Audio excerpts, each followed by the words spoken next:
Howdy. Welcome to the Lone Star State. Check this out. Where one can expect a thrill ride in the rolling hills of Austin, Texas.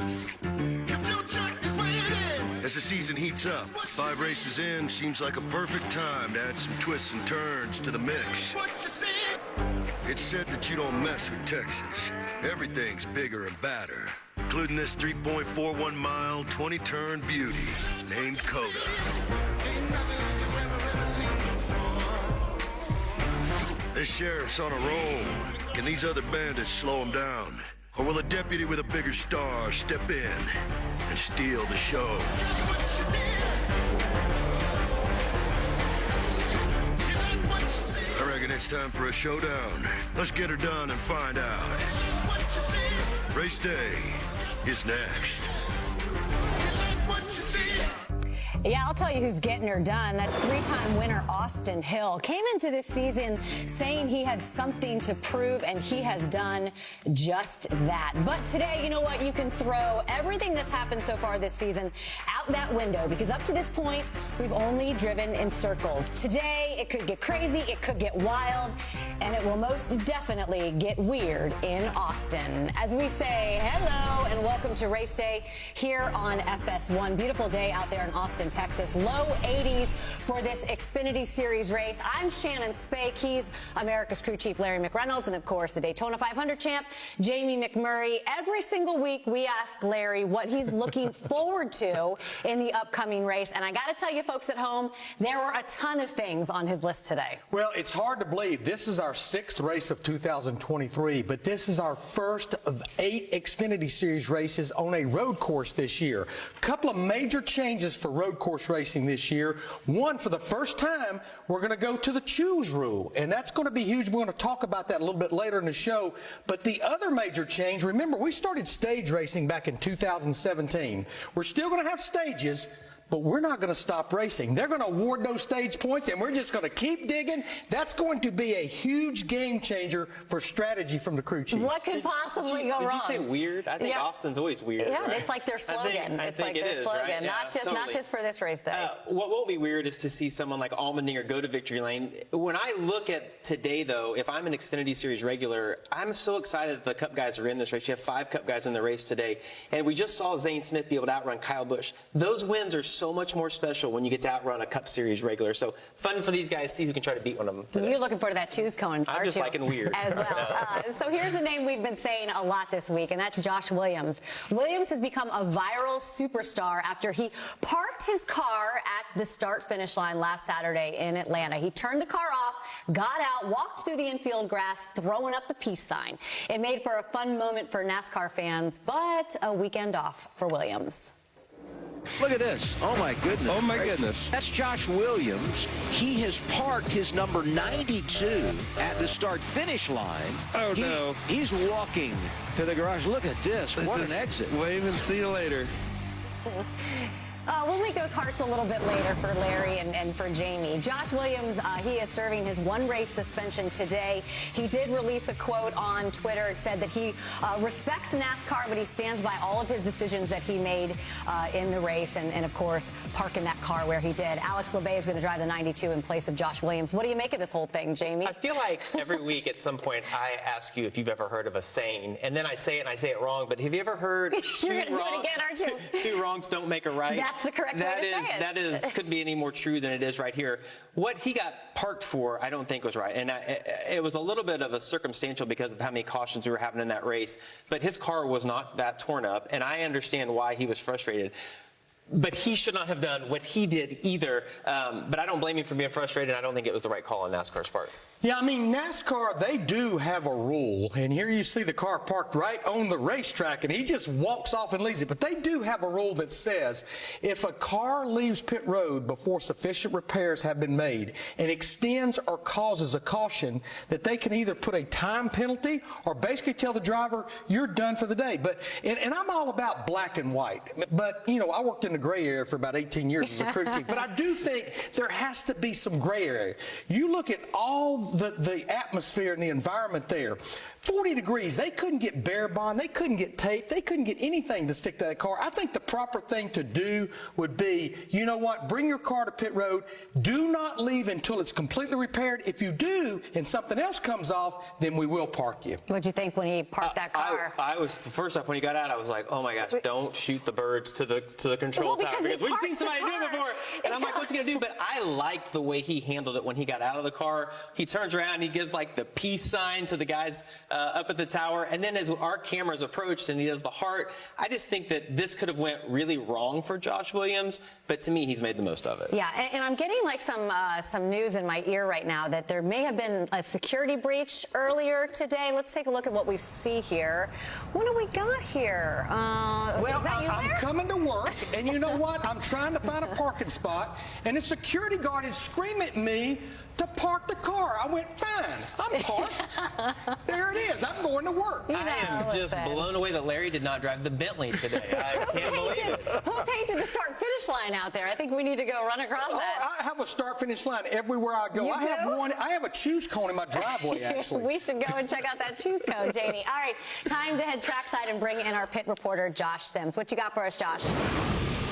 Well, you know, Shannon, the big thing about this race is everyone's excited for the first of 6 road course races on the schedule. A lot of guys love the break that this gives them from the normal racing and the challenges that road course racing promises for them in this race. Now, talking to the guys, there are some uncertainty on how they're going to handle the strategy with this race because there are stage points up for grabs, but there's no stage breaks. So talking to the guys throughout the garage, they all have differing opinions and strategies on how they're going to handle it, and they say they really won't know till they see how the race plays out. A lot of them watch the truck race to try and figure out if they can glean any little ideas on how to handle it. The thing they do know, it's an absolute stack field. 4 Cup guys dropping down to be in this race, a number of road course ringers, but most notably AJ Allmendinger, the best, the king of the road course, is part of this race and the guy to watch later on today. Now, coming up in just a little bit, I'm going to talk to the hottest driver in the Xfinity Series, and Austin Hill, who had some issues during practice yesterday,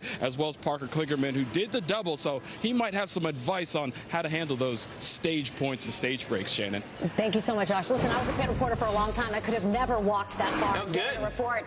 Amen, right there. All right, the starting lineup was set yesterday after qualifying, and we've got quite the duo on that front row. Yeah, we got AJ Allmendinger, the oldest driver in the field at 41. We're going to talk to him a little bit later. Beside him, the youngest driver in the field, Sammy Smith, at 18 years old, got that win at Phoenix a couple of weeks ago. Yeah, we'll go back just a little ways here to row 4. You're going to see Riley Herbst. Look, he's been in the top 8 every race this year, but he's on a top 10 streak. It's 8 races long that goes all the way back to Miami last year. Beside him, Justin Allgaier, who hopes his luck can turn around soon, Shannon. 23-year difference between AJ and Sammy Smith. not bad. It's crazy. I'm going to ask AJ. We're going to talk to him later in the show. I'm going to ask him about that. All right, time to look at a Texas version of who's hot and who's not as we head into today's race in Austin. We're going to call this Cowboy Up and Cowboy Down. Did you make up that name, Larry Mack? We're going to start with you.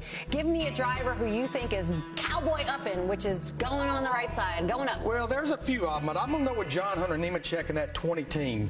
Top 10 finishes in the first 5 races, including that win at Fontana. He has led a lap in all 5 races. In qualifying inside the top 10, his worst starting spot so far this year is 7th, and he has a 2nd place finish in the Truck Series race there at COTA. We like that. We like that. Who's upping? Who's going up? So my guy doesn't quite have the results that Larry does, but I'm looking at Anthony Alfredo.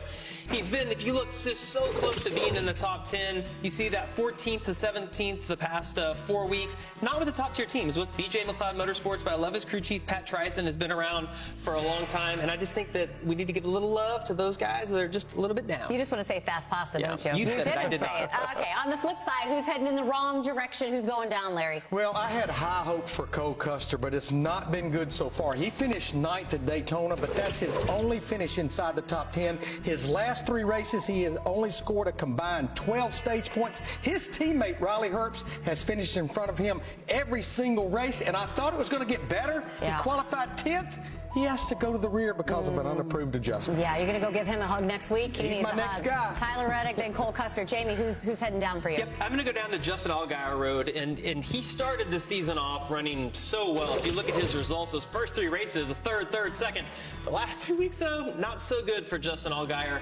But this is a good track for him. Finished 3rd here in 2021 and 27, Shannon, top 10s at road courses throughout his career. So I think he can turn that look around. We like that number, don't we? Yeah, he 27? needs to turn like 27. He needs to turn around. Cole Custer and AJ definitely need to have good runs today. Coming up, he's back. We're going to talk with road course superstar, pole sitter AJ Allmendinger about today's return to the Xfinity Series. Plus, is Austin going to win in Austin? There's a headline right there. Josh Sims is going to talk to Austin Hill about his chances to find victory lane for the 4th time. And we're going to hear what drivers have to say about the road course. We'll find out coming up here on Race Day as we get you ready for road course race in South Dakota.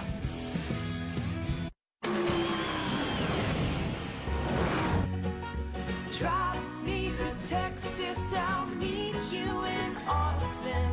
Roll down the window now. Show me the desert and take me to your house. Live music capital of the world. You guys know that? Austin, Texas? It's weird there, too, Shannon. It's weird. That's a little early stump the Mac. So once upon a time, there were two road courses on the NASCAR schedule. Today, there are almost 8. That is almost a quarter of the schedule. So listen, love them or hate them, you are racing them. Here's what drivers had to say about the old road course. You know, the road course races in the Xfinity Series are truly special. 3 wide, 4 wide, 5 wide, yes. It seems like everyone can win at road courses in the Xfinity Series because almost everybody is on an even playing field on these road courses. You know, we're racing big, heavy stock cars. The brakes can lock up really easily. Everybody's pushing the limit. The road course races have been some of the best racing of the year, but also, too, I think it keeps everybody on the edge of their seat. And we've got trouble. Just got dumped by the 9. Oh, they're wrecking like crazy back here. You have to be perfect to get around there in the first place, and let alone to get around there in 60 some odd laps to win it. So perfection and discipline really go to top of the list. Most of us did not grow up road racing. You know, we're all oval short track drivers and asphalt drivers. And so when you throw us on these road courses, now everybody is kind of at that even playing field. You never know what's going to happen until the checker flag falls. All right, so what was your quote, Jamie Mack? It was 2 wrongs don't make a right? Correct. All right, mine is a fine line between love and hate. So do you love or hate? It's good. Is it good? I just came up with that, by the way. I can't call you out because I don't really know that one. So.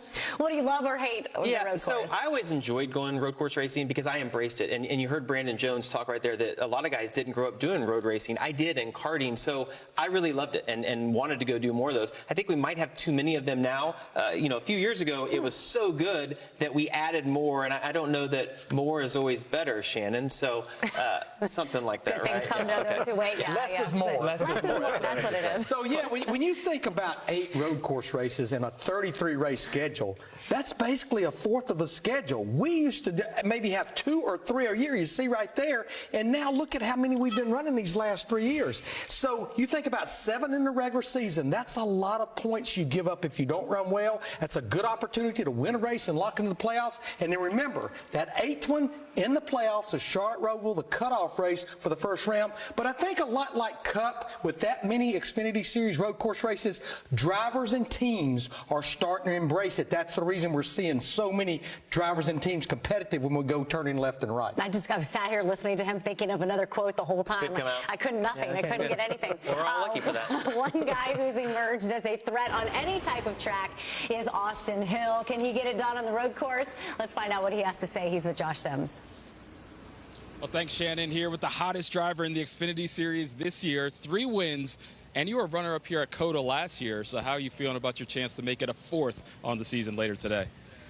Well, we struggled a little bit in practice. It seemed like our Bennett Chevrolet was okay, but in qualifying, just slipping the rear tires a lot, sliding around, losing a lot of rear lateral. So trying to figure it out. I don't know how much of it is what I'm doing in the race car, how much of it's just trying to get the drivability in the car. So we're going to have some work to do today. We do have our work cut out for us, but if anyone can do it, it's my RCR guys and everybody back at RCR and ECR Engines. I think we just got to run a solid race all day. Don't know exactly what we're going to do with the stages yet, but maybe flip stages. I'm not sure, but try to get some track position, get up front, and I think we can get some clean air. We'll have a shot at the end, but we'll see. Thanks, Austin, and good luck. Shannon? Thank you, Josh. If that doesn't tell the story of the ups and downs of NASCAR, I don't know what does, because that doesn't sound like a guy who's won 3 races. Well, no, I think it tells exactly of a guy that's won 3 of the first 5 races, because he doesn't think he has a winning car today. And his expectation when he comes to the racetrack is to be able to win now. Look, he ran second here a year ago, and I think if we did that interview a year ago, he'd have been pretty excited with where his car was right now. But he fully expects to win, and the numbers that he's producing right now are unbelievable. The 9 consecutive top 10s, it's on par with what Tyler Reddick did in that car when he won the championship a few years ago. So Austin Hill, I'm going to say that he's going to be okay. He's just a little frustrated right now. He qualified 12th for today's race. We'll see how he does out there at COTA. Up next, Parker Kligerman finished last week's race in Atlanta going backwards. Yes, backwards. Today he rolls off 5th. Forward, he's going to join Josh Sims. And we're going to map the lefts, the rights, the wrongs to help you navigate this challenging track at COTA. And we'll also catch up with that guy right there. If he can hear us, wave. Oh, hi, AJ. He's playing sexy back to NASCAR. He is. We'll be with you in a second, AJ.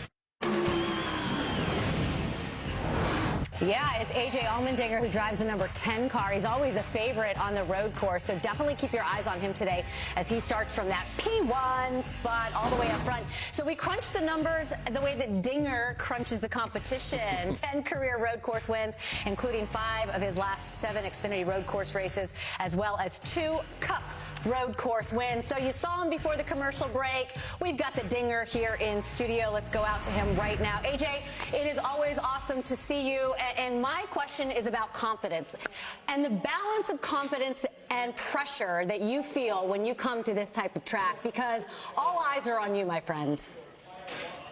Yeah, Shannon, it's a good thing, right? You want that type of pressure to know that everybody's looking at you as one of the guys to win. In the Xfinity Series over the last couple of years with College Racing, we've had a lot of success. But at the end of the day, the pressure comes from within. I put all the pressure on myself every race, but I know on the road courses it kind of ratchets up a little bit. So the ultimate goal is all the men and women at College Racing deserve to win, and hopefully we can put this Celsius Chevy into victory lane.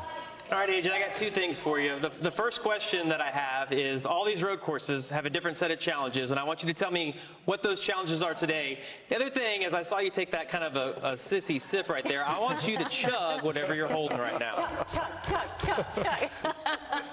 There you go. Perfect. No burp. Just don't burp, right? Hey, Jamie, I can't be getting all jacked up right before the race, all right? This is a long race. And that leads into your first question, the fact that if I'm all jacked up, I'm hard on the throttle, and I'm burning the rear tires off the Chevrolet. So that's the thing. It's this racetrack is a lot of fun.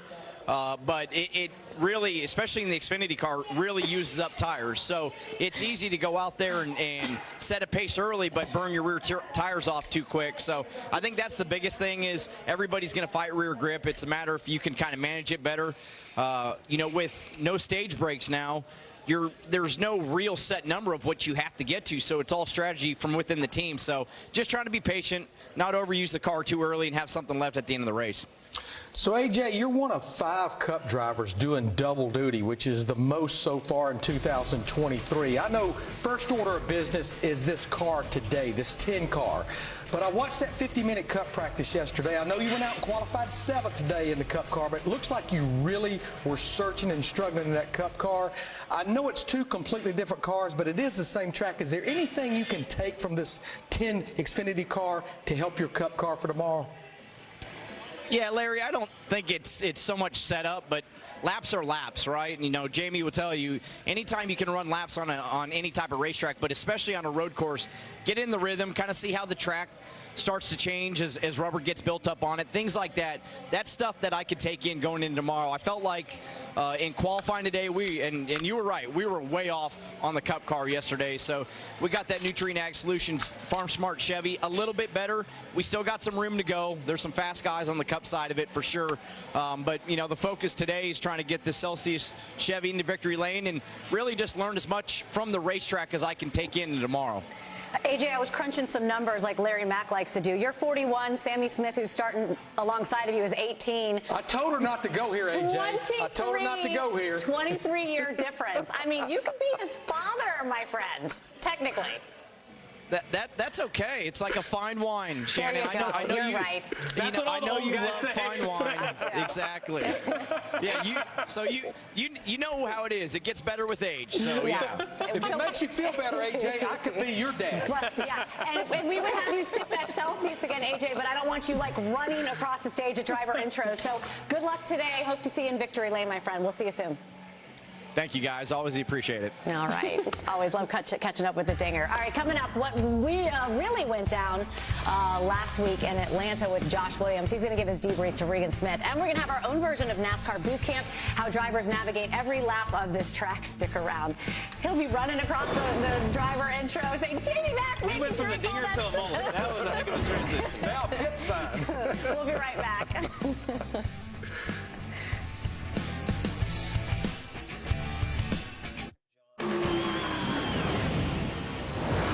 Hey, welcome back to Austin, Texas. We're getting set for the third Xfinity Series race out in the Texas state capital. Also, the sunniest city in America. Full if of you didn't information know today, that. Shannon. Well, listen, I do. It's my McNugget. Yes, it's 300 days of sunshine, if you're wondering. And if you're wondering who might be good later today, here's a look at some of the average road course finishes in the field.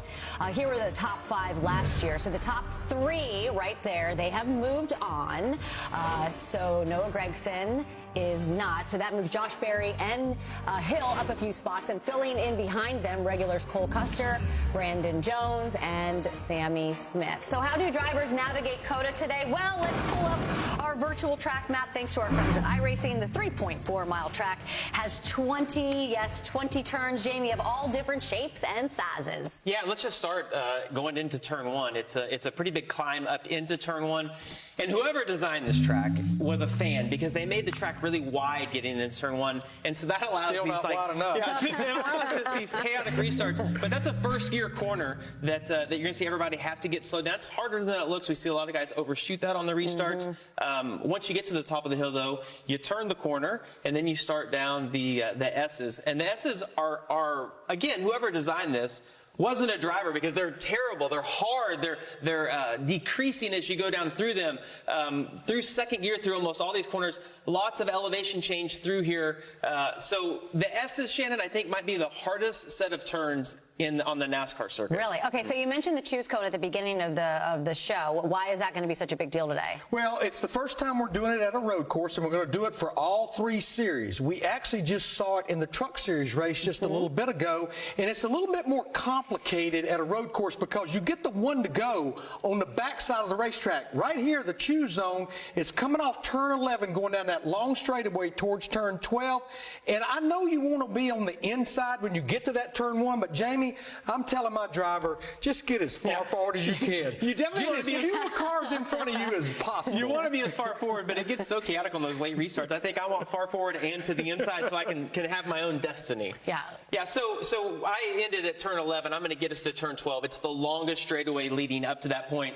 We see lots of guys, lots of braking there. Now, we get to turn 15, though, Shannon. This is where the chaos broke out last year with Allmendinger, Bowman, and Ross Chastain. And again, these corners aren't your typical road course type 90-degree turns or sweepers. It's a carousel, but it's not constant. And so it makes a huge challenge for the drivers. And there's really no out of bounds here. There's a few places that you have to be disciplined, but most of the runoffs, it's just run whatever you need to run. Lots of C's. Chaos, corner, carousel. There you go. There's your next confusion. one right there. Larry, one thing that's different, too, is the elevation change at this place, right? Yeah, when you come off turn 20, which is a left-hander, it's a corner you want to get off good because the checkered flag may be waving, but you go up this long front straightaway, and it's almost like an airplane taking off. When you go up toward turn 1, it's a 134-foot elevation change, and for eye candy, we show you how tall the observation tower is, 251 feet. In fact, Ross Chastain dropped a watermelon off that tower yesterday. Not much left of that watermelon. He did. All right, let's head out to the track. A guy who came very close to winning a race last week is with Josh Sims. Here with Parker Kligerman. And Parker, you've done the double now, or you're about to do it. You've already been on the track today. So what did you learn that can kind of help you as you get set for this Xfinity race now? A lot, just sort of getting the motions of road course racing. Unfortunately, what happened with our Food Country USA truck there, we were in top 5, top 3. Felt like we had a serious chance to win. We were catching Zane there, and you saw what happened with him later. So I really, I hate that. We haven't had a great run of races with them, but you know what? We have a very fast big machine, Spike Core Chevy here in the Xfinity Series, as fast as Xfinity 10G. You heard of that before? I finally have done that. But yeah, no, I think we're in a really good position. I was really impressed with our speed yesterday. I still think there's stuff for me to learn. I think there's things we're just tweaking, but we really have a great base, and that's been our whole season, right? It's been able to go out there and just sort of set the base, the tone for what we're going to build from here with this race team. Patrick Donahue and everyone's doing a great job, so hopefully we can go execute, kind of like we were doing in the truck race, and I think we can be competitive all day. Thanks and good luck, Parker. Shannon? Thanks, Josh. Here's another quote for you, glass half full, because he is glass half full every time you hear from him. Yes. But when you think back to Atlanta last week, they were so fast. They won both the stages, and he finished 4th, but the rear bumper went across the start-finish line first. But it doesn't matter how you get there, just so you get there. But he kind of touched on it. This is his first year with Big Machine Racing, the 48 team, and they just keep getting a little bit better every single week. Qualified 5th today, and Parker, below the radar, is a good road racer because he won the truck race at Mid-Ohio last year. That's a frameable picture, by the way, finishing backwards across the start-finish line. I would put highlight that on reel. Yeah, highlight reel, absolutely. All right, we're going to make some highlights this weekend. Tomorrow, don't miss race day kicking off at 2 p.m. Eastern on FS1. Then you can flip over to Fox at 3 for more coverage, and then, of course, the race. Listen, you don't want to miss Ross Chastain, Clint Boyer, and Bob Pockrass because they were up to no good. Take a look. It'd be awesome to do one of your watermelon smashes from here. Off of here? Yes! Ross! I spent 100 days growing this watermelon. I'm gonna give it to you. Please take care of it. Take care of it. We know what to do with it. Let's go, buddy. Come on! Oh, what could go wrong there? I have no idea. You had to show it? You didn't believe me? You have another free shot tomorrow during the race. Race day will kick it off, of course, to win Clint Boyer's money. The Fox Bet Super 6 app. Just download it, scan the QR code, pick your answers for Sunday's Cup race, and everybody, this week's jackpot is $10,000, so you don't want to miss that. Coming up later, William Byron making a rare Xfinity appearance. Josh Sims is going to find out what the two-time Cup winner this season is up to today. But next, Josh Williams is the story of the week. What really went down? He's going to sit down with Regan Smith and explain it. A little heart action there. Welcome back to Race Day, and of course the story of the week in the Xfinity Series has no doubt been the actions and suspension of Josh Williams. Alex Labay will fill in for him today. So let's catch you up. Early in last week's race in Atlanta, after debris from his wrecked race car was being distributed on the track, NASCAR ordered Josh Williams to park the car. He did. He just did it on the front stretch. He got out, did a little nonverbal communication in the nicest way possible, and headed to the NASCAR hauler for his punishment. Regan Smith, who's also seen the inside of that NASCAR hauler, spent some time with Williams talking about the incident. This is the kind of day where a driver like this can make a big splash. And you know what? I hope he does. Lead me up to the moment where you got out of the race car. So we got the damage, of course, in the wreck of the 2702. Come down pit road, it's cold. There's a lot of damage there. Whole hood's wrinkled up. So we're trying to heat bare bond up with torches, get it to stick, and it wasn't sticking. Caution's out. Sorensen, my spotter, comes over the radio, and he says, hey, so NASCAR says you got to park it. They just said that we extended the caution. They want to park it. Well, it's time for 92 make its way to the garage where you're not scoring him any longer. Well, at that point in time, I stopped at the start-finish line. I wasn't planning on it. And Reed finally come back over, and he's like, yeah, we're parked. I don't know what to tell you, but we're done though, right? Pull her in. Like, well, I'm already parked, so I just got out. Come out. Look at this. What an exit. Wave and see you later.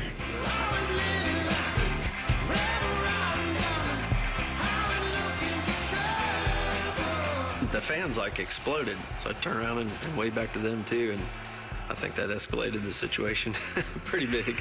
The driver, owner, and crew chief of the 92 need to meet in the Xfinity hauler post-race. Once you get to the hauler, you're basically sitting there for the next 3 hours, give or take. It was a long time. What's going through your mind? Whenever I walked in there and they wouldn't let me change, they wouldn't let me have my backpack, they wouldn't let me have anything, or my phone or anything like that, and I knew I was like, oh, I'm in trouble. The checker flag comes out, Wayne comes to see you. What do you say in that moment? I mean, I was super frustrated. And I knew we were going to have a good day minus the damage. You know, we could have survived to the end, and as long as we didn't get a wreck at the end of the race, we still would have finished, you know, top 10, top 15. I mean, part of me is like, man, I just want to tell them that I think this is a bad call. And the other part's like, I'm just going to let them talk, tell me what they want to tell me, and that's the approach I took. Josh Williams, one of the great veterans in the Xfinity Series. He's not just a driver. He does everything for this race team. You're driving for a small team. Now you're going to miss a race. What's the impact from that standpoint? A small team like DGM relies on driver and owners points at the end of the year. We rely on that points fund to pay our employees so we can keep them on and make sure they have a job, and to refurbish our cars and to get things ready for next year so we're prepared. And I mean, I don't regret it at all.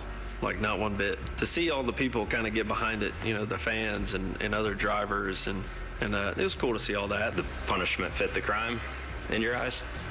I think so. From our standpoint, missing that one race could change our offseason or change our year next year. Josh Williams is a great person, but this man goes to a children's hospital every single weekend. Because you've, over the years, done a lot of great things, taking the time to go to the hospitals and be with the kids. How did that all start taking place? 2015, I think. We had a mutual friend, and one of their family members was in the children's hospital. We were like, well, let's go see her, and we'll bring the car. So all the kids came down and looked at the car, and we went and hung out with some of the kids, you know, in their rooms and stuff, and I left there in tears. And it's life-changing to see the kids get so excited. I mean, they forget about everything that's going on. That made a world of difference, and I was like, man, we got to do this again, and we ain't stopped yet. So I think the positive thing out of all of this, I mean, I know he's been suspended, and I know that it's, you know, going to affect the team, but we've all had an opportunity to really tell the story of Josh Williams. Totally. We've gotten to know him and all of the great things that he does and has done, and I think that's a really positive spin on this whole thing. Yeah, and I would say that you know, the way he handled himself when he got out of the car makes more sense now when you see what he's doing for these kids, and like how you know, touching that was for him. I also think that we need to point out NASCAR handled this well afterwards. Wayne Otten, I think, gave the right punishment, because, you know, Josh Williams, you could read his lips when they said something about a fine. He's like, I can't afford to pay it anyway. We know that he's not a big budget driver. So I think the suspension proves the point. Don't do it again and move on. And we've got to know a lot about him. Yeah, I mean, he's even turned it even into a bigger positive, because he's making T-shirts that he's selling for charity. Yeah. So, I mean, this thing just continues to grow. There's the shirt right there. It just continues to grow in a positive way. But I speak from experience. He did the right thing in that NASCAR trailer. The best thing you can do is listen and not talk. Keep the conversation really, really short. We all dress up for Darlington throwback. I think we got to get that. We got to get that right there. We do have to. I think we have more security footage from earlier today. Oh, Larry, they're pulling your car, Larry. They're towing your car. Well. Oh, who's Josh Williams. Josh is out there towing. That's my car. Yeah, they're going to mess up your suspension if they really tow it. He gave me the heart sign. I love it. Oh my goodness. That's too good. You know what? I'm taking it in a positive way. I've had enough of y'all, right? It's just you and me, buddy. This is for you guys. They gave us a whole lot of heart. These guys are coming up next. We're going to go to Adam, Joey, and Brad. That was good stuff right there. They better get out there. That suspension's going to get messed up on that baby. That was funny. Yeah, glad that you could be here for us. 6th Xfinity Series race this season out there. You see that Texas state flag flying high over the track. And last Sunday, Joey Logano, Brad Keselowski were racing door-to-door for the win in Atlanta.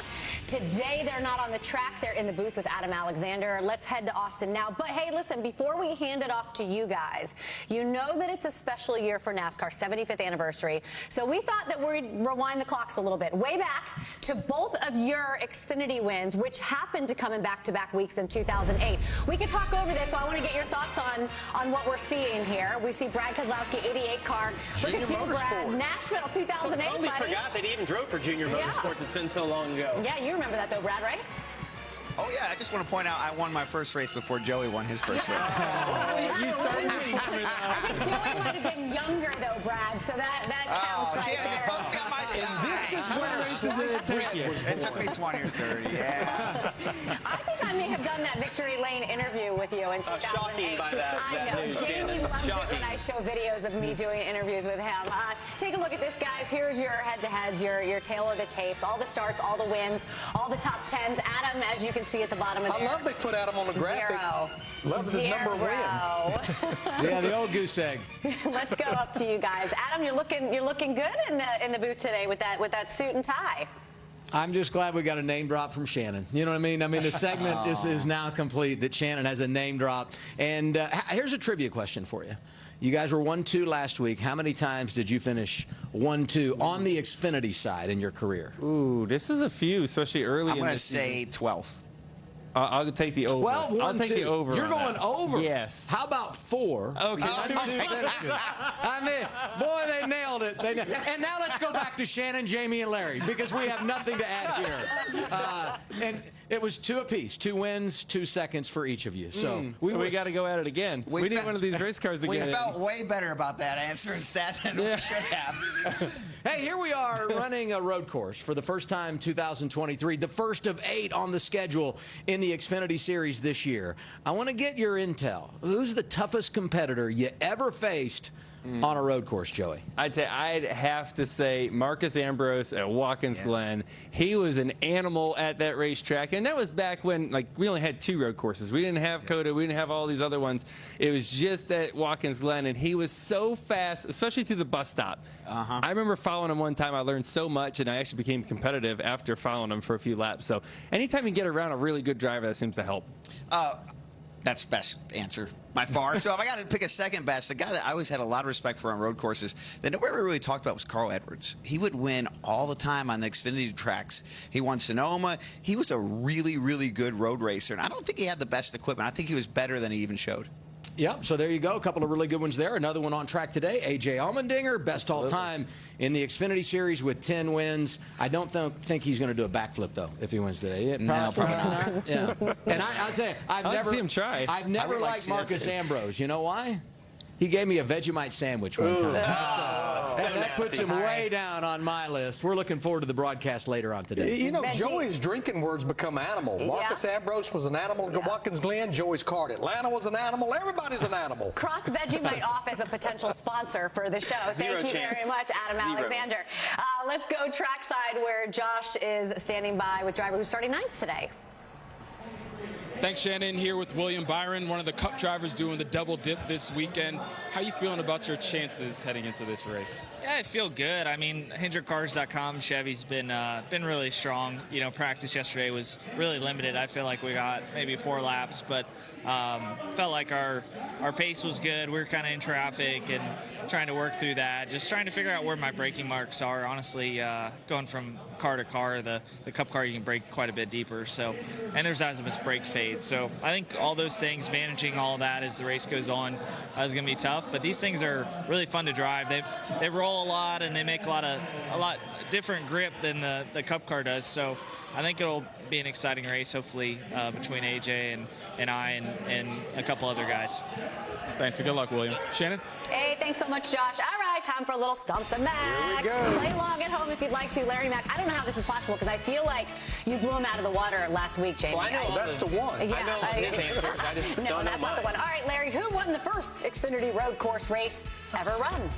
Ever run? Ever run. I thought she was going to say at COTA. Did you not? Oh, No. wow. Was it DW? It was. How about that? DW. Boom. Good job. 1986 Road Atlanta. What's up, DW, if you're watching? Jamie, who was the first driver born outside the United States to win an Xfinity road course race? Juan Pablo Montoya? He's a mighty fine fellow. That does not help me Ron at all. Fellows. No, that helps me at like zero. It's not multiple That does not choice. help you at all. I totally said his name. Well, I don't know. I didn't think Canada. I was thinking a little farther away. Yeah, I guess, okay, just about. Larry, which team did Alabama beat for first title under Nick Saban? I was there in the Rose Bowl. Yeah. University of Texas. Texas. Yes, the Longhorns. Are you going to ask me like what car I drove? And they, I mean, like, damn, that's what you're going to ask Larry? But I do have an easy one for you. If you don't get this, you're in trouble. What was the name of the movie known for the line, all right, all right, all right? Oh my gosh, my favorite movie, and I can't think of it. I can't think of it. Performance anxiety. I can't think of it. Love it. Love it. Can you think of it? Love it. Day. Oh my, confused. Whoa. You didn't know that, Larry. You've never seen Dazed and Confused. All right, I would say we have a tiebreaker, No, but we don't. Because Larry, we'll just go. The Xfinity Series has had the most cautions ever through 5 races. We're so dazed and confused, but do you know the answer? How many are there, Larry? How many cautions have we had? Combined in these Yeah, first... all 5. Just throw out a number. I'll throw out 26. 27. 44. All right, well, There we I win. go. I'm closer. You did great today, though. Good doesn't job, get you my anything. friend. Doesn't get you anything. He said, that's my favorite movie. I can't think of the name. I can't. I'm like, oh no, I'm locked up. Oh, I've been there before, my friend. That red light goes on and you go, oh boy. We'll be right back. We're going to make our race picks when we come back. Good job today, Jamie.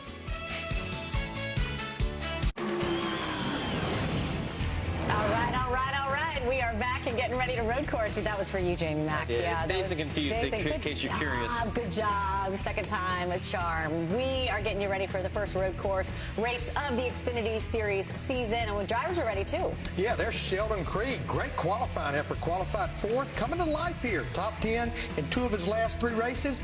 Did finish 10th in this race 1 year ago. A little work to do to catch that teammate, Austin Hill, though. Yeah, Josh Berry is going to be back in 15th. Pretty good road racer, though. He's got 5 top 10s in 7 starts, but struggled here last year. 27th in his only start here at COTA. All those guys getting ready. Chandler Smith down there as well. Yeah, this is his first Xfinity Series road course race, and I'm sure every lap he will get better, but he's starting deep in the field, finished 27th.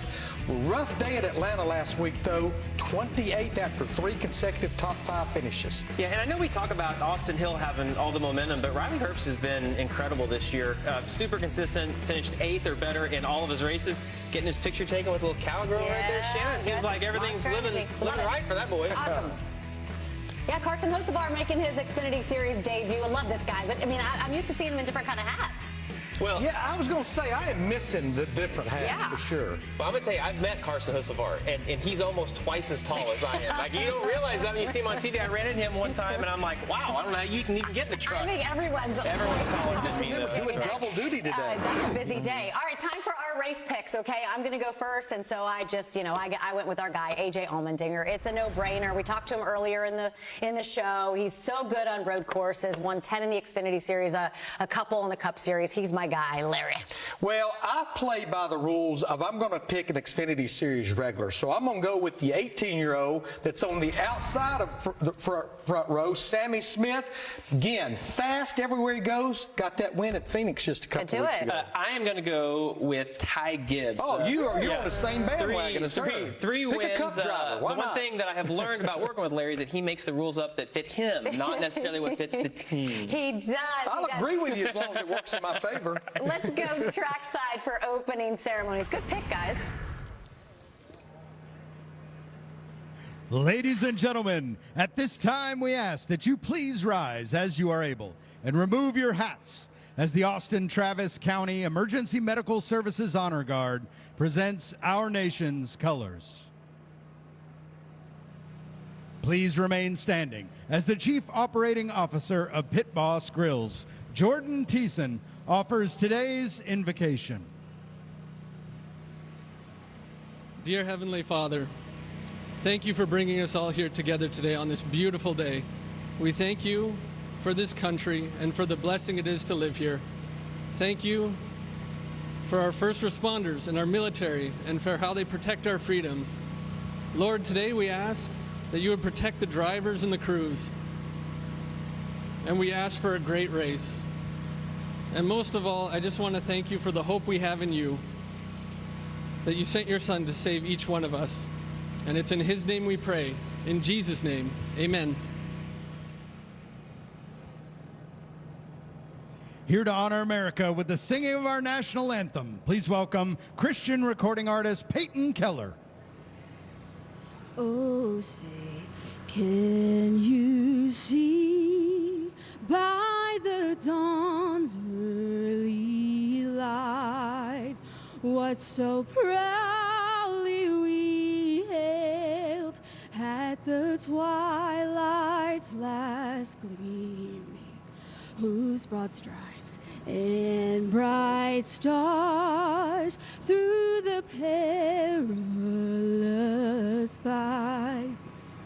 Over the ramparts we watch were so gallantly streaming, and the rockets' red glare, the bombs bursting in air, gave proof through the night that our flag was still there.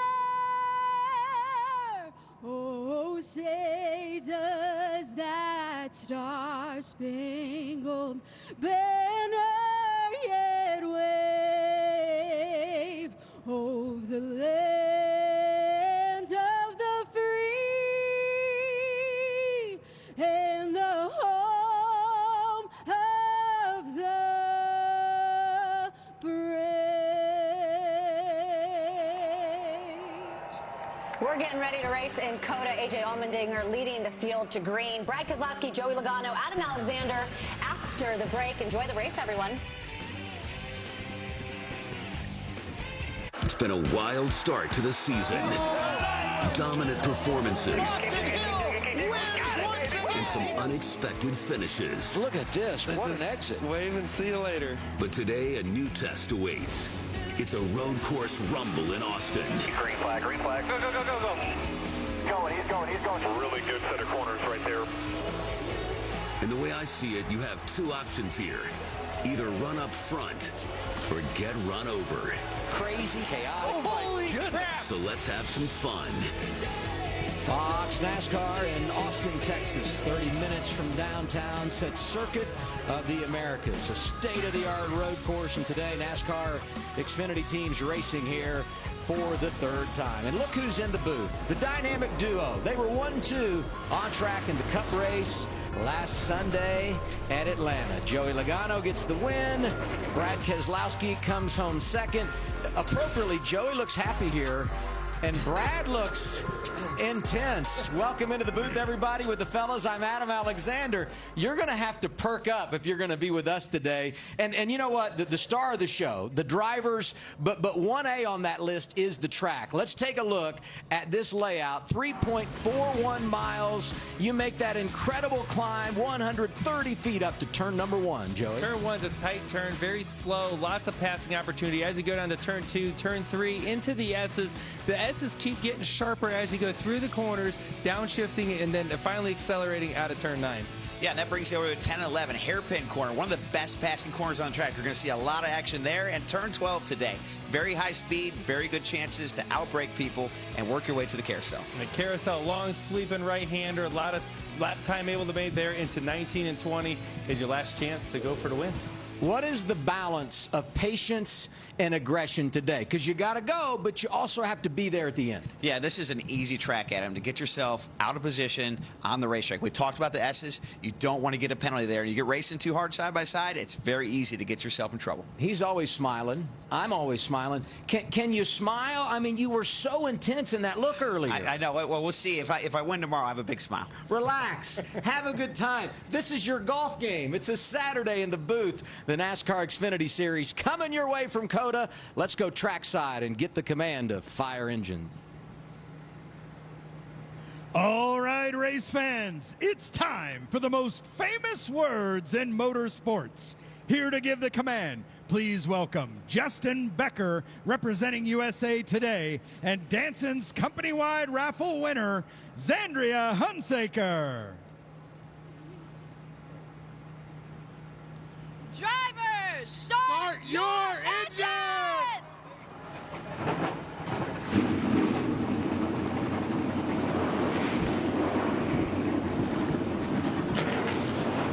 Today marks the 75th time the NASCAR Xfinity Series has gone road racing, and today we're doing it deep in the heart of Texas.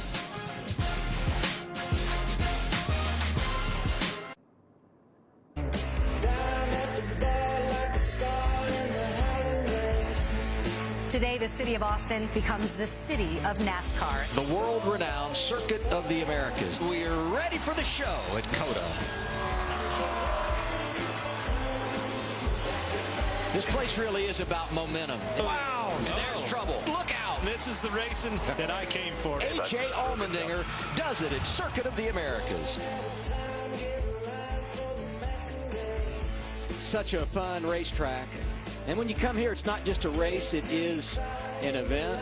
And the weather couldn't be better. Our Fox weather, 81 degrees, going to a high of 84. A nice breeze on this spring, summer type day. Plenty of sunshine here in Austin, Texas. It was cold last Saturday evening, but things warmed up at the end. Austin Hill trying to win for a third time. He gets it done. But watch what happens behind him. Parker Kligerman backwards across the start-finish line, finished fourth. That is his best run of the year. So who is this Parker Kligerman? You know, this team, Big Machine Racing, it was basically founded right here in Austin, Texas a few years ago. Kligerman running full-time. He's from Connecticut. I'm embarrassed to say he was born in 1990. Makes me feel old. It's a good year. Be nice. Be nice. Parker moonlights as a pit reporter on the NBC side. And as we said, he's running full-time this year, a driver we could be talking about in line for a championship run, starting fifth today. Let's go from the driver's seat. Absolutely. Parker Kligerman, Joey Logano up here in the Fox booth. You got us? Kind of hard to hear him. Oh, Parker, you had a good run last week. You finished backwards with a top 5 finish. We're thinking this week maybe you should try forward. Brad thinks you're the sleeper. How do you think your car is? Yeah, I think forwards would be a better result. You know, we were close last week. Really proud of this team getting that stage win. Being in contention and being right up there at the front at the end shows what, you know, we're building here. Big Machine Racing.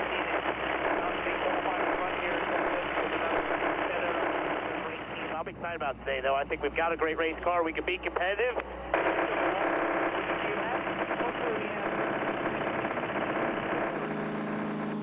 10-4, man. Thank you. Have a good one, man. I hope the car is better than the radio. Yeah. Well, that's the thing that happens here a lot. It's such a big racetrack. Yes. You're over 3 miles, right? And you get way far out there, and there's this big pit building that we're in right now, right here on pit road. Nice suites, everything in here. But it really blocks the communication from the crew chiefs, and they have to communicate a lot through the spotters, but no one can hear each other all at the same time. It gets very challenging here. Absolutely, Joe. And I think that's one of the things that stands out of this track, as well as the Cup drivers in the field today. Look at these drivers doing double duty. We talked about A.J. Allmendinger on the pole. You got William Byron, who qualified 9th only because his time was disallowed. He actually had the fastest lap in the final round. Eric Almirola is here, Josh Bilicki, and Ty Gibbs is back in the Xfinity Series starting 3rd. And he's very comfortable when it comes to road racing. Youngest driver ever in the Xfinity Series to win on the road. Did it at Daytona a couple of years ago. In fact, 3 of his 11 wins have come while road racing in Xfinity. Let's hear from driver 19 now, Brad. Ty Gibbs, Brad Keselowski up here in the booth. You got a copy? Yeah, I got a copy. Nice talking to you, buddy. So you're back in the Xfinity Series. It's been a while, all the way since your last race, the championship race. You came here to race in COTA, and I guess all the fans want to know, why COTA? What brings you back? Yeah, I think just more track time. I get to race against some of my buddies, and it should be a good day. It should be a fun race, and it's always fun to wheel hop. The first time I wheel hop, I think, was in practice, and I smiled a little bit. I missed that, just a touch. Absolutely. Big difference between the Cup cars, Xfinity cars. For the fans at home, maybe you can explain how they drive differently and what that means to you for this experience here. Yeah, I think they drive really different, but I think, you know, all the braking markers and lift markers and everything is really, really close. So I think it's very beneficial for me with this experience in the Cup Series to get more time and hopefully put on a good show for you guys and have a good time. 10-4. Good luck. Thank you, Ty. Ty starting in the 3rd position. Now let's hear from our pit reporters. We start things off with Regan Smith. He's no stranger to success road racing in Xfinity. Good afternoon, Regan. Well, good afternoon, Adam. It has been a bit of a slow start this year for 10-time Xfinity winner Cole Custer. Only one top 10 finish in the first 5 races, and yesterday they found an issue with the race car after practice before qualifying, a cracked rotor that they felt like would have been something that maybe could have ended their day today had they not found that when it happened. They went ahead and qualified the first round of qualifying, would have ended up 10th as things worked out. Instead, he has got to go to the back, so a bit of bad luck, actually perhaps some good luck for Cole Custer as he looks to get back into his winning ways in the Xfinity Series. Josh Sims?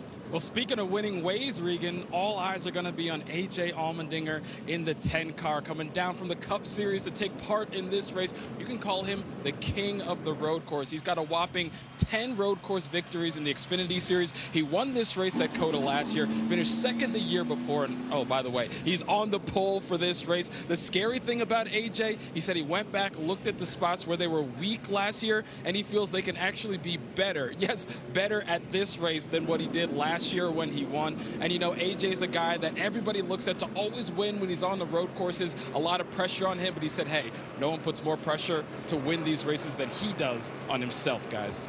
And if you look at his career numbers, Josh, you believe he can handle the pressure just fine. So we've heard from the pit reporters. Now we go to our spotter analyst, Coleman Presley. Where are you starting things out today, Coleman?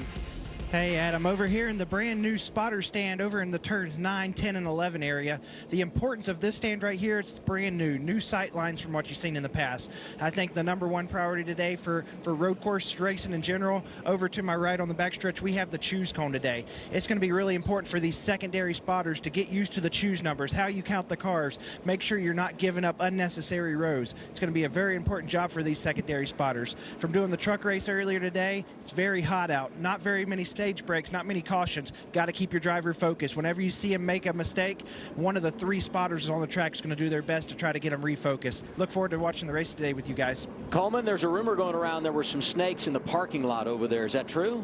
That is a true statement. We've seen snakes today, and I stayed on the stand away from it. All right, be safe. We're going racing from Circuit of the Americas when we return on FS1. So good to have you with us.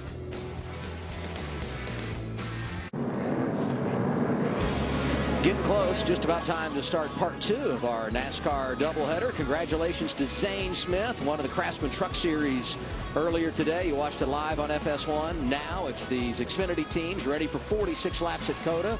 And pacing the field, the all-new Toyota Supra GR.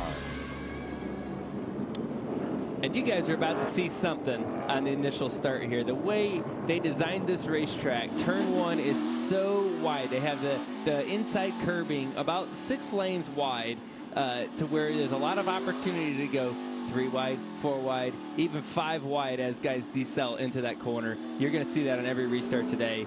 And they're not going to be patient on the first one here. Race analysis, fuel window, 20 lap strategy today. Probably going to be all over the board. Remember, stages end, but we keep on going. No cautions at the end of the stages on road courses in 2023. Front row, the best ever in the Xfinity Series on road courses. That would be A.J. Allmendinger next to Sammy Smith, who won earlier this year at Phoenix. But he's a high school senior, only 18 years old. And you see those battling adversity early on. 13 drivers to the rear for unapproved adjustments. It's race number 3 at COTA for the Xfinity Series. We're glad you're with us. Here we go.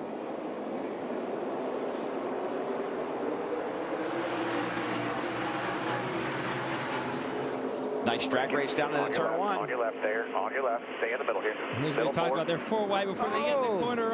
Oh, my goodness. Oh, this is a great way to get torn up very early. What about this camera angle? Great job to the FS1 team. You can really see the checkups in turn 1 and how the cars get so wide and then come together with all those nose-to-tail accidents. You said it, Brad, how slow they are in the center of that corner. Then they go down into the S's here. Rolling momentum, hard to go 2 wide through here. So you're going from 4 wide in turn 1 to try to be single file by the time you go through these S's as guys are off in the dirt. Yeah, you want to be single file by the time you get to about turn 8, turn 9, and if you're not, you're really setting yourself up for trouble. You see a lot of guys going to run through the dirt here today. You just saw all that flashing up, a little bit of speed down there. Hey, Sheldon Creed, I mean, lost in it all.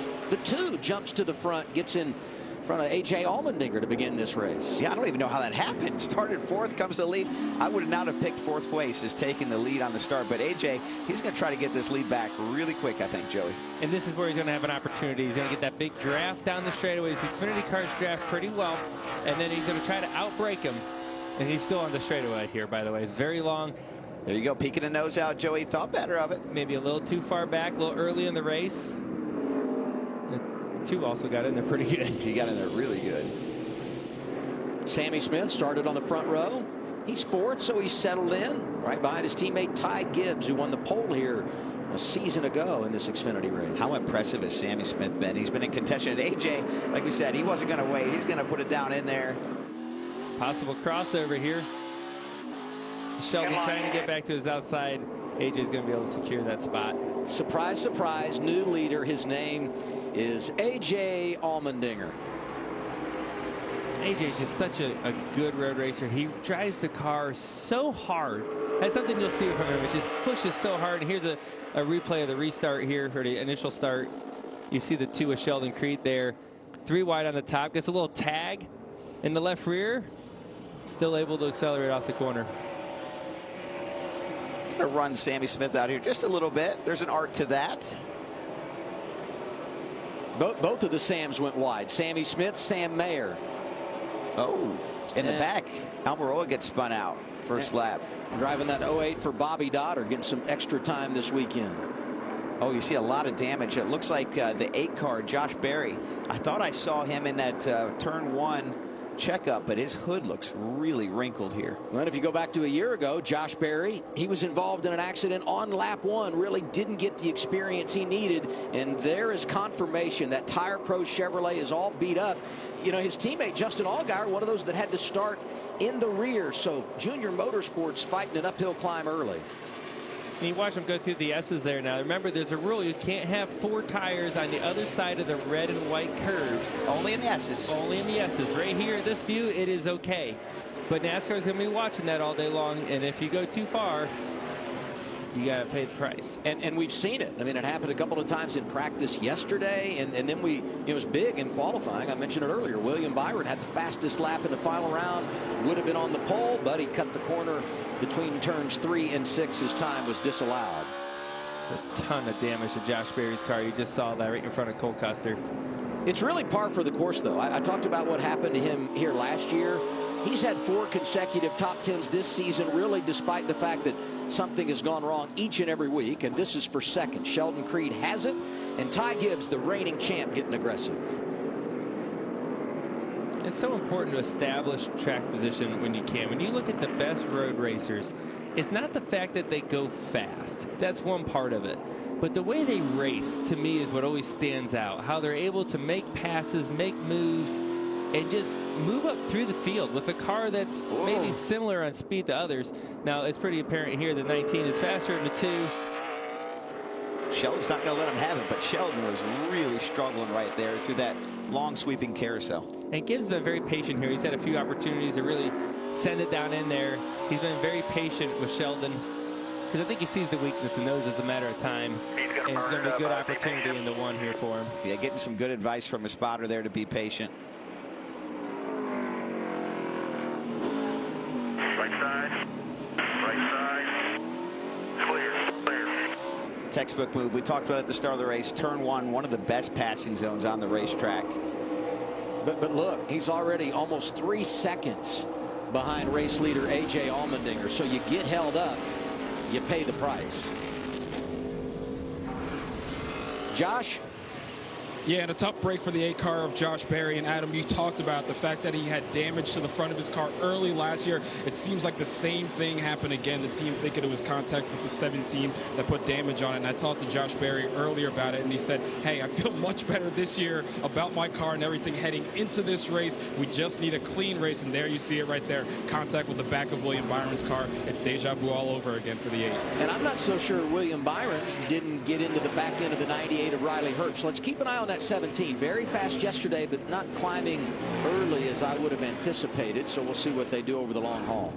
Yeah, Byron, to me, was one of the favorites coming into the race. We know the Gibbs cars, you know, the 19, the 18, really good cars that are going to be tough to beat. But this 17 car, They put a lot of effort behind that with the Hendrick effort, and I would expect William Byron's a great road course racer too, so I would expect him to climb to the field here.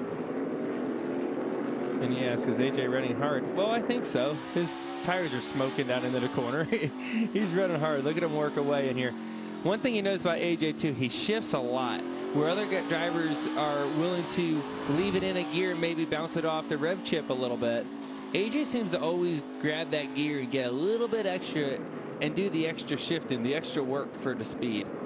But the shifting today, different than what we'll have tomorrow in the Cup car. I mean, he's going back and forth. How challenging is that, Brad? So what makes this really hard to the fans at home, between the Cup car and Xfinity cars, completely different gearbox. In the Cup car, we run a transaxle versus standard transmission that you'll see in these cars here today. And the way they shift is so much radically different. These cars here have an H pattern 4-speed transmission. So you'll see them shift first, second, third, fourth in that H pattern. Now the Cup cars have a 5-speed transmission that's sequential, so it goes up and down with the rod. So really easy to get confused between the two if you're not paying close attention, and that'll be something to look out for in today and tomorrow's races. This is the driver's eye camera on board Riley Herbst, working on a streak of 8 consecutive top 10s dating to last year. Said they weren't where they wanted to be in practice. Good qualifying run. Started 7th earlier today. We're 4 laps in at Circuit of the Americas. You know, A.J. Allmendinger, Ty Gibbs have combined to win 10 of the last 14 on road courses. So it's fitting. They're 1-2 early this afternoon. It's a great day in Austin.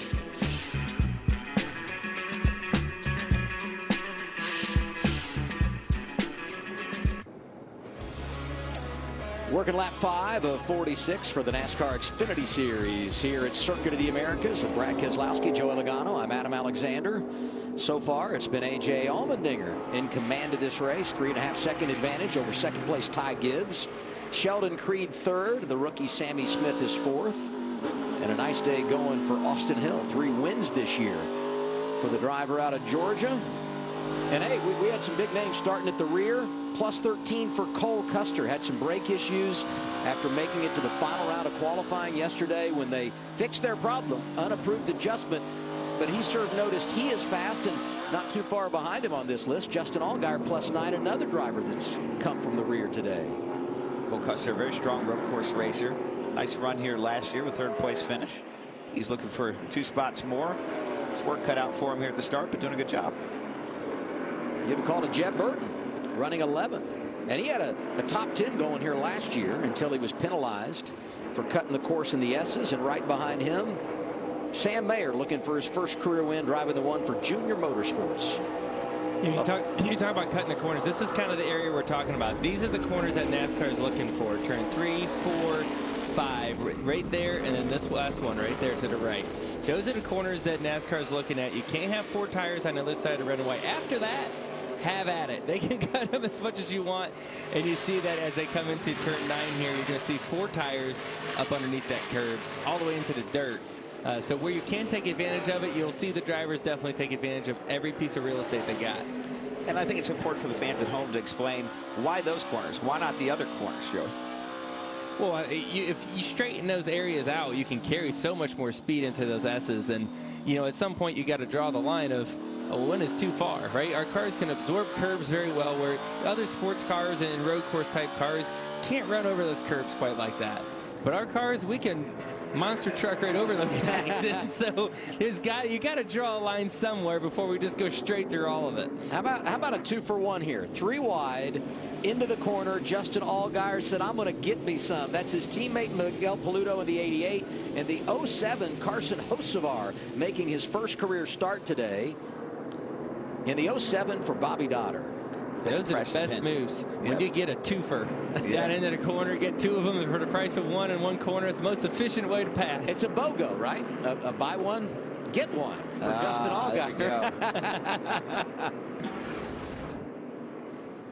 Daniel Hemrick, John Hunter Nemechek. Ooh, looks like Daniel got a little bit free. Slides up into John Hunter and says, hey, I need a little more room. Oh, I need a lot more room. Yeah, 2 times.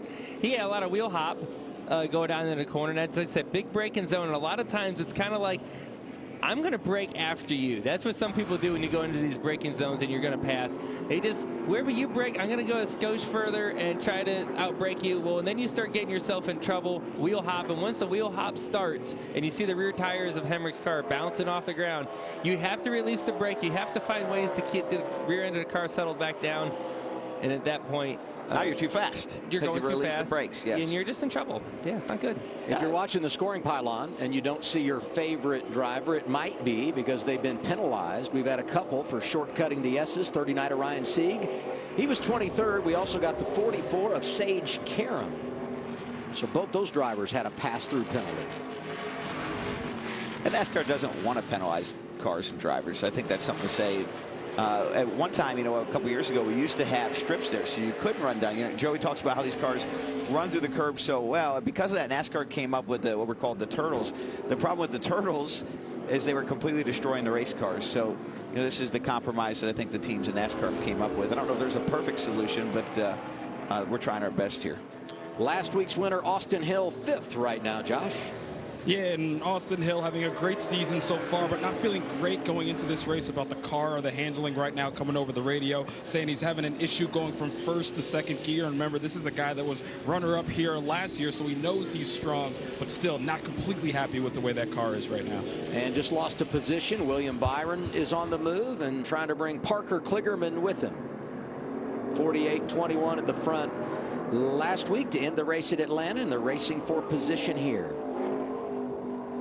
And all of that happening 13 seconds behind A.J. Allmendinger, who's been dominant early in this race. Started on the pole, lost the lead in turn 1, but hung right around, eventually passed Sheldon Creed for the top spot, and he's led every lap since. And he's driving away. He's stretched that lead out to almost 5 seconds now, as you can see on the ticker on the left between him and Ty Gibbs in second. So I think A.J.'s got some speed here for sure. We've reached the halfway point in our opening stage. A.J. Allmendinger in front of Ty Gibbs, Sheldon Creed, Sammy Smith, and William Byron. The 2017 champ is now inside the top 5.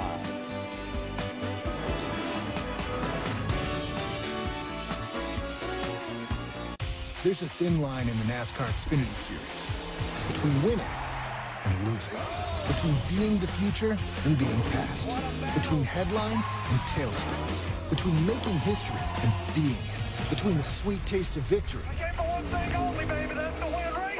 and the fumes of defeat. In the NASCAR Xfinity Series, there's a thin line between being a name they know and being a name they'll never forget. iPhone 14 Pro? Unbelievable camera. Switch to T-Mobile and get one on them. Do you have T-Mobile? Well... And you get Apple TV Plus included. Got that? Well... I love Ted Lasso. T-Mobile also gives you MLS Season Pass. Do you get all that? Well...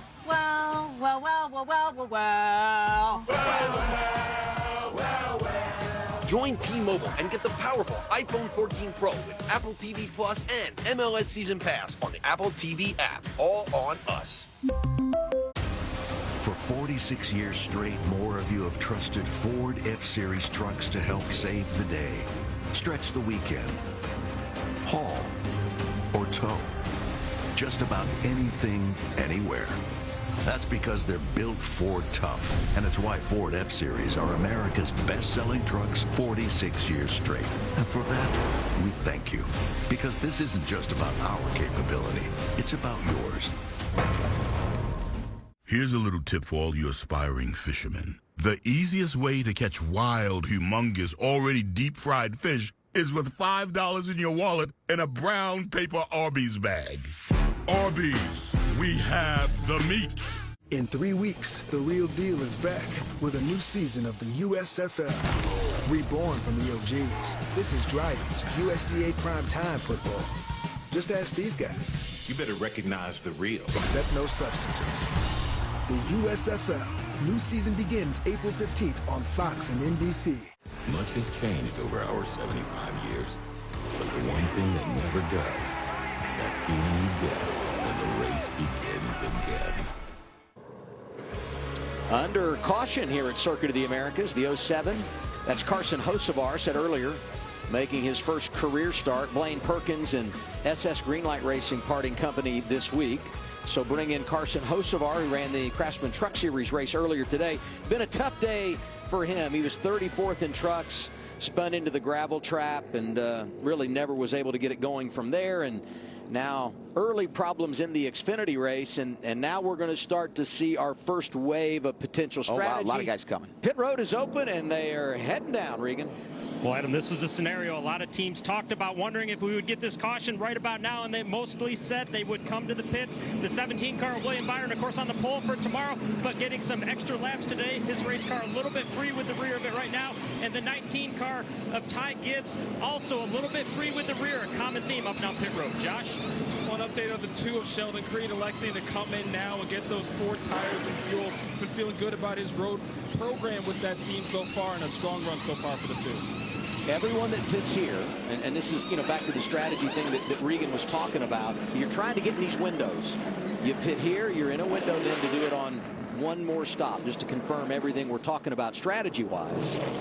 And Austin Hill, who's been having some problems shifting, +4. Great pit work there. Gibbs second off pit road. And we'll follow up with how everything else shook out in the pit lane when we return. 6 to go, stage 1.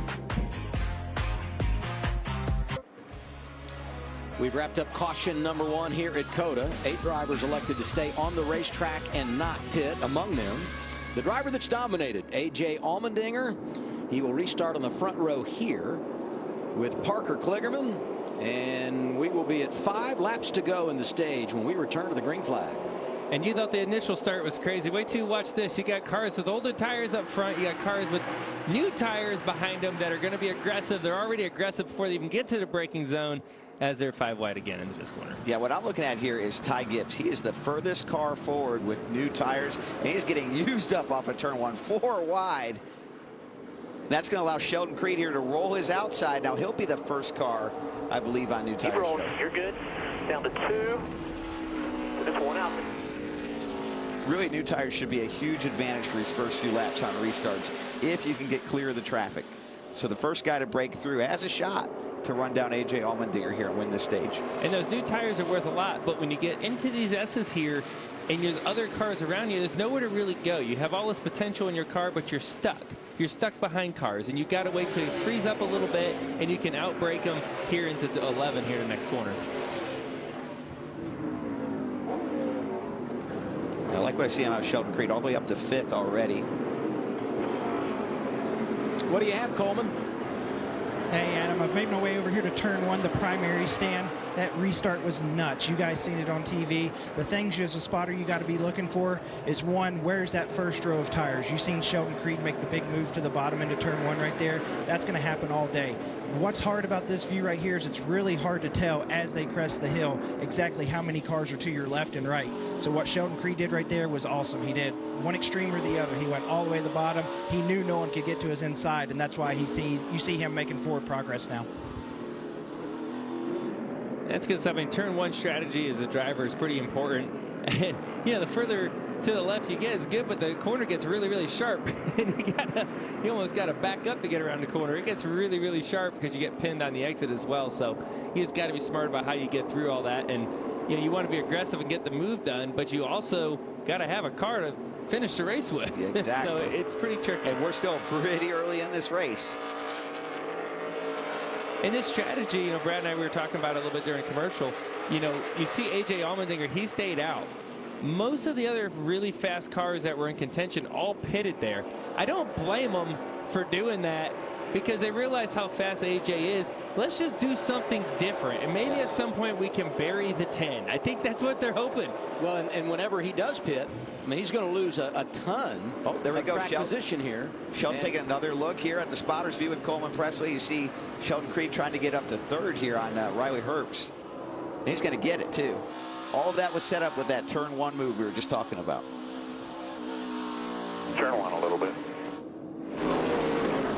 I would say Sheldon Creed's trying to get up, win a stage for a 2nd consecutive week. He beat his teammate to the line by a nose last week in Atlanta, but the caution had come out. And so Austin Hill, if you were with us last week, was actually awarded the win in stage 1. Sheldon Creed had it taken away, but got a fast car right now. Up to third. We see the 18 and the 17 maybe get together here. Just run out of room. Looks like turn 11. A really fast, high-speed straightaway. You got to slow it down for that corner. Hey, give a call to Justin Allgaier. He took advantage of that mishap on track. He now finds himself up inside the top 10. He's one of those drivers that pitted, so he has his tires after starting in the back. This is a nice little rally early in stage 1 for the 7. Yeah, if you can start in the back and get stage points in the first stage, that's pretty good, Joe. That's a win. You take that, and then you try to keep moving forward. You see some damage, though, to the front of that car. Obviously, a lot of that happening in the stack-ups in the turn 1, 11, and 12. Regan? Well, and Adam, just to add on the 7 of Justin Allgaier, a number of cars complaining about forward drive, complaining about the rear of the car being too loose. He is one of the guys, though, that has been happy. One of the first comments he made on the radio, my car has good forward drive. If I'm his crew chief, I am very happy hearing that early on. Well, and he's a driver that needs a good run here today because he started 2023 with 3 consecutive podiums. Last 2 weeks had a DNF and did it at Phoenix after winning both stages. So he wants something good to happen, and he's making it happen here. Getting another spot, goes around Chandler Smith, the rookie driver for Kaulig in the 16. Yeah, and he gets powered by him. That was really impressive. That car looks super strong, like Regan was saying. It's got a lot of rear grip, allows him to really attack the corner on entry and on exit. You know, damage on his nose. You know, last week in Atlanta, we'd say that's the death penalty, right? But for him, I think it's able to allow him to, you know, get away a little bit more with the road course here. I don't know what's going on with my first and second gear shifting. I've missed it 3 times now. It just like goes to neutral. Not really sure what's going on. I've never missed a shift this many times in a race, so it's really weird. That can be frustrating. There's going to be a lot of shifting here all day. That makes for a long, long race, and you really need first gear at this track. A lot of slow speed sections, and that downshift from second to first, and even that upshift from first to second, really critical to making lap time here. Does it make it even more physical when you're fighting that in the car? I mean, you're getting thrown around, and there's so many physical components to this race. I'm guessing that makes it even worse, right? Oh, absolutely. We talked about how physically of a demanding racetrack this is. You're constantly getting after. Coleman was talking about that earlier. It's hot out. Oh, and he's going to get that spot back. That's right where he shifts Joey into second. He had just passed Chandler Smith. It would not shift right there, and he's going to give those 2 spots right back. Yeah. And there you kind of get an idea of what momentum means, because you lose it off the corner and then they really take advantage of you down the straightaway, and the climb continues for the 2 of Sheldon Creed. He gets by Parker Kligerman. Now keep in mind, they're on a different strategy here. Creed came down pit road lap 8. He's got fresher tires, and with that pass, he's now 3 seconds and some change behind race leader A.J. Allmendinger. Will be 2 laps to go in the stage this time around. And Joe, you were talking about for Austin Hill, you know, how big of a physical challenge this is, and then you have the shifting go on top of it. How about the mental challenge, right? You know, you're trying to race the traffic here, Joey. You're trying to race the racetrack, and it's just another distraction for you when the car won't shift properly. It's tiring. It's a tiring race. There's no ifs, ands about it. Right? It's a very challenging racetrack. You're getting bounced around on all these curbs. You're hustling as hard as you possibly can to make speed, pass cars around you, keep up with the strategy. That's another piece of the strategy here too, guys. Like when your crew chief's able to get you track position, maybe by staying out and getting on older tires or whatever that may be, you can't afford to make a mistake and lose that track position. It's almost a double negative. Now you've stayed out, you have less fuel, and you didn't maintain your track position. So those guys that stayed out on this last caution, it's so important for them to just manage the race of what they got. You lose too much, you still got to pit, your game's over at that point. Well, we were on board with Riley Herbst. You got Parker Kligerman. There are a number of series regulars up there that need points, that didn't pit. As you said, you got to stay up there to take advantage of what's right in front of you. And something I'd say here, A.J. Allmendinger's really fast. He's had a 3.5 second lead pretty much since we've been at this point of the racetrack. Yes. Last lap when Sheldon was able to take the second spot. He's still able to just keep ripping on older tires. How long does he keep going? Stage is going to end in a couple of laps, but the caution will not come out. How far will he run it? Maybe we should ask Chris Rice. Let's do it. Chris Rice, Joey Logano in the Fox booth. You got us? Yeah, 10-4. How you guys doing? Well, you're even more relaxed than we are up here, considering how fast AJ is out there on old tires, really not even giving up any time to the second place car in Creed. Obviously a little different strategy call. Seemed like everybody did something different than you guys. I don't blame them because you're so fast. That's what I'd want to do, is something different. What are you guys thinking? You're going to have to pit here soon, right? Yeah, we have to pit soon. You know, Alex Yance, late model racer, right? And we've talked about this a bunch. And I said, hey, man, this is the time to run your own race. And we're going to run our own race and do our own thing and let AJ handle it. You know, he's probably one of the best that's ever been, and that's what's key. You know, so is making sure that AJ can do his thing. He's amazing, and he makes our program so much better. But, yeah, we'll be pitting here shortly, so it ought to be fun to watch anyway, right? I'm sure you're going to get them stage points. Have a good one, man. Thank you. Appreciate you guys. You know, he brings up an interesting point, talking about calling strategy, and the crew chief is Alex Yance.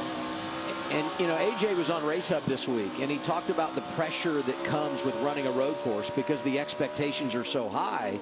And Alex Yance, the crew chief, told me in the garage this morning, the pressure's up for all of us. We're all aware of what it means to have to go out and perform at these road courses for AJ, and this is something. Fourth on back, Ty Gibbs, William Byron, and Riley Herbst in the 98. Great race in here, Adam. They've got a couple cars here with older tires than others, and they're all kind of converging here with the 98 car having stayed out.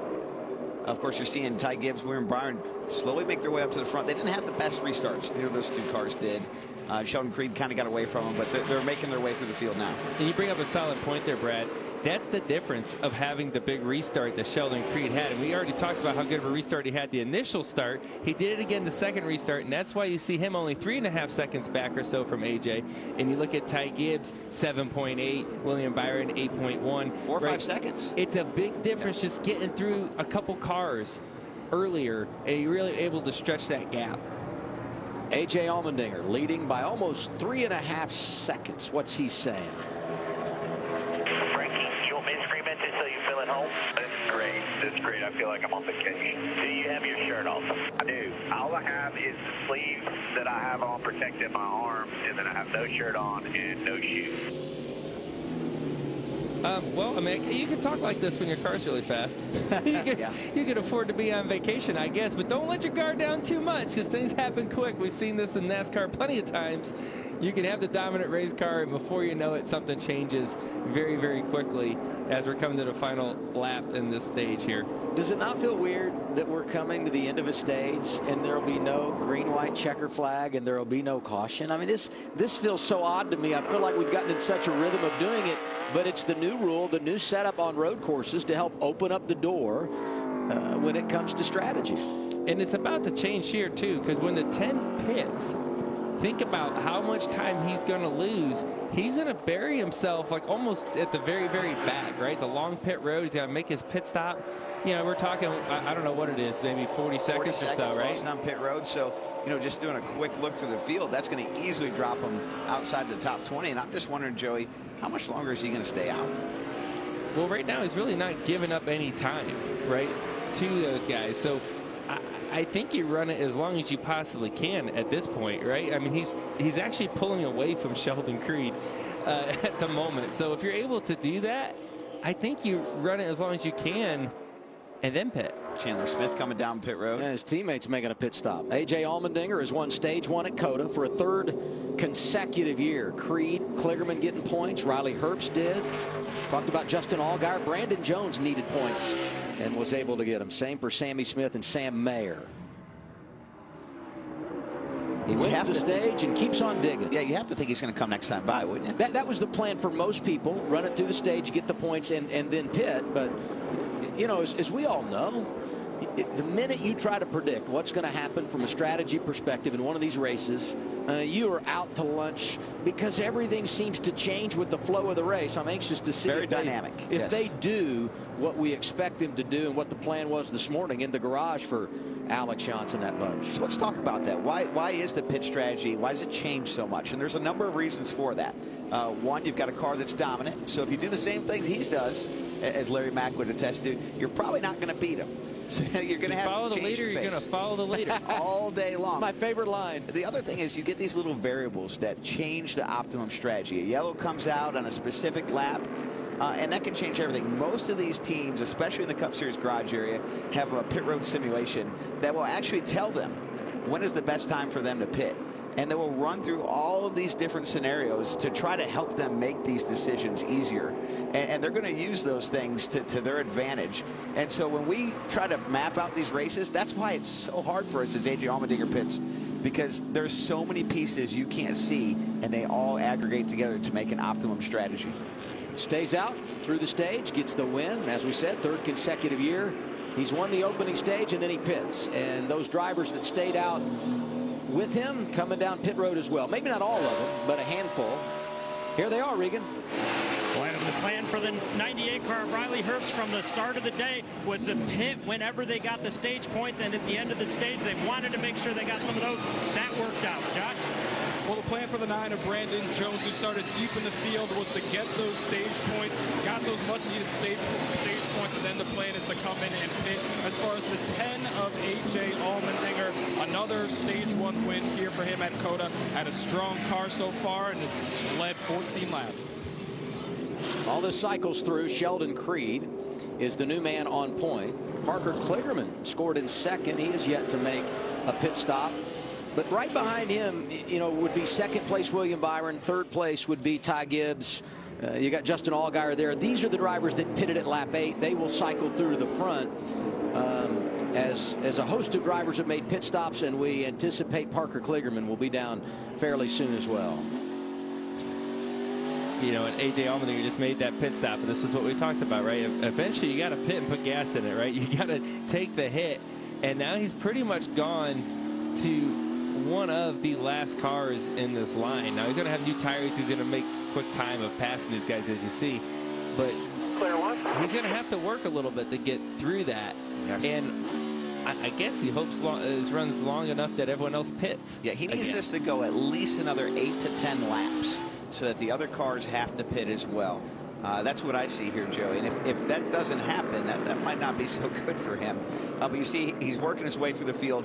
The leader of the race pitted under green, A.J. Allmendinger. He came out 27th, and he is a long ways back from Sheldon Creed, over 30 seconds. If you were doing an average of his lead throughout the early portion of the race, it was right around 3.5 seconds. He's now 35 seconds behind the race leader, Sheldon Creed, about a half a second in front, 2 seconds rather, in front of Parker Kligerman.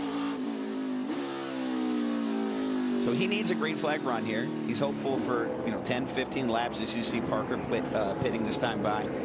If he doesn't get that, it's going to put him in a lot of trouble and buried in the field. Scheduled green flag stop for Parker Kligerman, Regan. Adam, it's been a great start for Parker so far today. Some handling issues yesterday in qualifying and practice with that car. No comments on that today, though, with the front end bouncing. It's been much better so far. Lap time's very good, even on those old tires, so they stayed on 1 extra lap before they came in.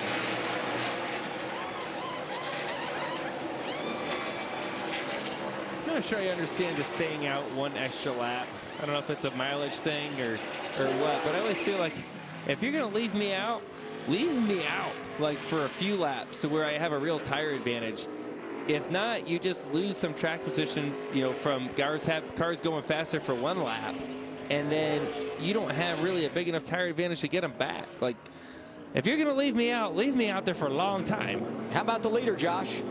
Yeah, Sheldon Creed told me before this race that he did a ton of research and studying to make sure he got his road course program much better. He's feeling good about what he's got. The team just told him to back up his entry into turn 11. That's where he's losing some time right now. But the thing for Sheldon, he told me right now the 21 team, his teammate is kicking their butts. Austin Hill has those 3 wins on the season. So a question for Brad and Joey, have you had a teammate that's been kicking your butt, and how'd you respond to that? Now that's a mean question, Josh. It's never happened to me, Josh. Well, I'd say Austin Cindric kicked my butt today in qualifying. So, yeah. The issue with Mr. Let's talk about this car here. Preston Pardus in the 50. You know, he's been penalized a couple of times today for cutting the course down in turns 3 to 6, and now he's parked it. This is probably going to bring the out top of the hill. Yeah, I mean, that's where Carson Hocevar was. There's no way he can get back around, and we get our second caution.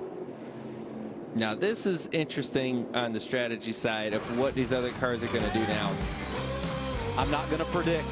I'm going to wait and let them figure it out. Everybody's made a pit stop. Sheldon Creed, your race leader, second caution.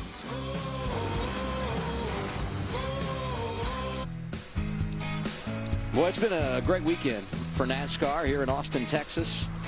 They built Circuit of the Americas over 10 years ago. All the big motorsports organizations have been here. And I won't say the third time's the charm, because every time we come here, it's magical, and it gets even better tomorrow. NASCAR's Top Shelf taking on COTA. Coverage begins on FS1 with race day at 2. Over to Fox at 3 o'clock Eastern time. William Byron racing today, on the pole tomorrow. There goes Preston Pardus to the garage. Starting to see a lot of mechanical failures here. Preston Pardus looked like he had a mechanical into turn 1. Of course, we saw Carson Hocevar earlier in the race. He's had a bad weekend. 2 mechanical failures on his truck and now the car. And even our points leader in the garage as well with transmission issues, it sounds like. Austin Hill had to go to the garage. Yep, he was having that shifting problem. Eventually took it to the garage. We'll keep you posted on his situation. We were talking during the break, and I'm looking at this race from the perspective of A.J. Allmendinger, who's the clear favorite. And I'm like, man, he pitted after everybody else. He lost all that track position 35 seconds back. I'm like, man, this caution's good. We tighten up the field. He can go get a bunch of positions. And the 2 drivers in the booth say, no. I mean, I think he wants to keep going and keeping it green. And a lot of it depends on what's about to happen right here. Yep. This guy's going to pit or stay out. Looks like they all stay out. Oh. And that is what's going to hurt AJ. Yes, you may think he's closer and he closed up that 30-second gap. But now he's in that situation into turn 1 that we've been talking about since the beginning of this race. The restarts, the damage that Josh Berry got, the damage that a lot of these cars got, all happened on the restart into turn 1. And AJ is he's in the zone, right? He's in a scary place to be, where he can have the fastest race car and get wrecked right here, possibly. Hopefully not. Coleman, how nervous are you as we watch Josh Bilicki having a problem there and getting a push? How concerned are you if you're the spotter for A.J. Allmendinger in this situation, the restart coming up?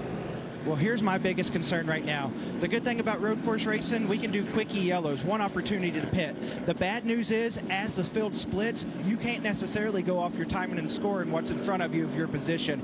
You've literally got to count cars as they come by you in turns 1 and 2. Then, as we get 1 to go in turn 5, you got to relay that information over to your turn 9 spotter to make sure he does an accurate count for the choose. We do not want to give up a spot for the choose. You know, talking about A.J. Allmendinger, he's already buried. The last thing he wants to do is give up a row on the choose because the spotter counted wrong. So my job right here from the primary stand is to make sure I get my count right, and then on top of that, relaying that to my secondary spotter to make sure he can do the choose correctly.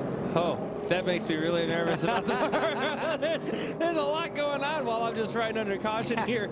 And not to mention, what if a car has a penalty and has to drop to the back? Then it messes your count up again to try to figure out the choose, right? And guys, everyone watching, the fans, it's not the driver that really makes the call, right? I mean, they may have an idea of what they want to be, like I want to be on the shortest lane, or I want to be maybe in the preferred lane, and I'm willing to give up a row to do that. But the driver can't see all the way to the front and be able to count how many cars are in each lane so he chooses the right one. He relies on the spotter a lot. And the spotter's information this week is not off of timing and scoring. It's off of the human element of counting as they pull up to the choose right here. You give the 1 to go at turn 11 here at COTA, and then the choose, you see it right there between 11 and 12. So inside's generally the preferred lane here at COTA, although I say that, and Ty Gibbs picks outside from the 3rd position. That's interesting, isn't it? I didn't see that one coming. Once we choose, remind you, stay hard. So let's talk about, Joey, real quick for fans. Why do we do this? What's the reason for this? Well, this takes, to me, the luck element out of racing. I hate when something comes down to luck.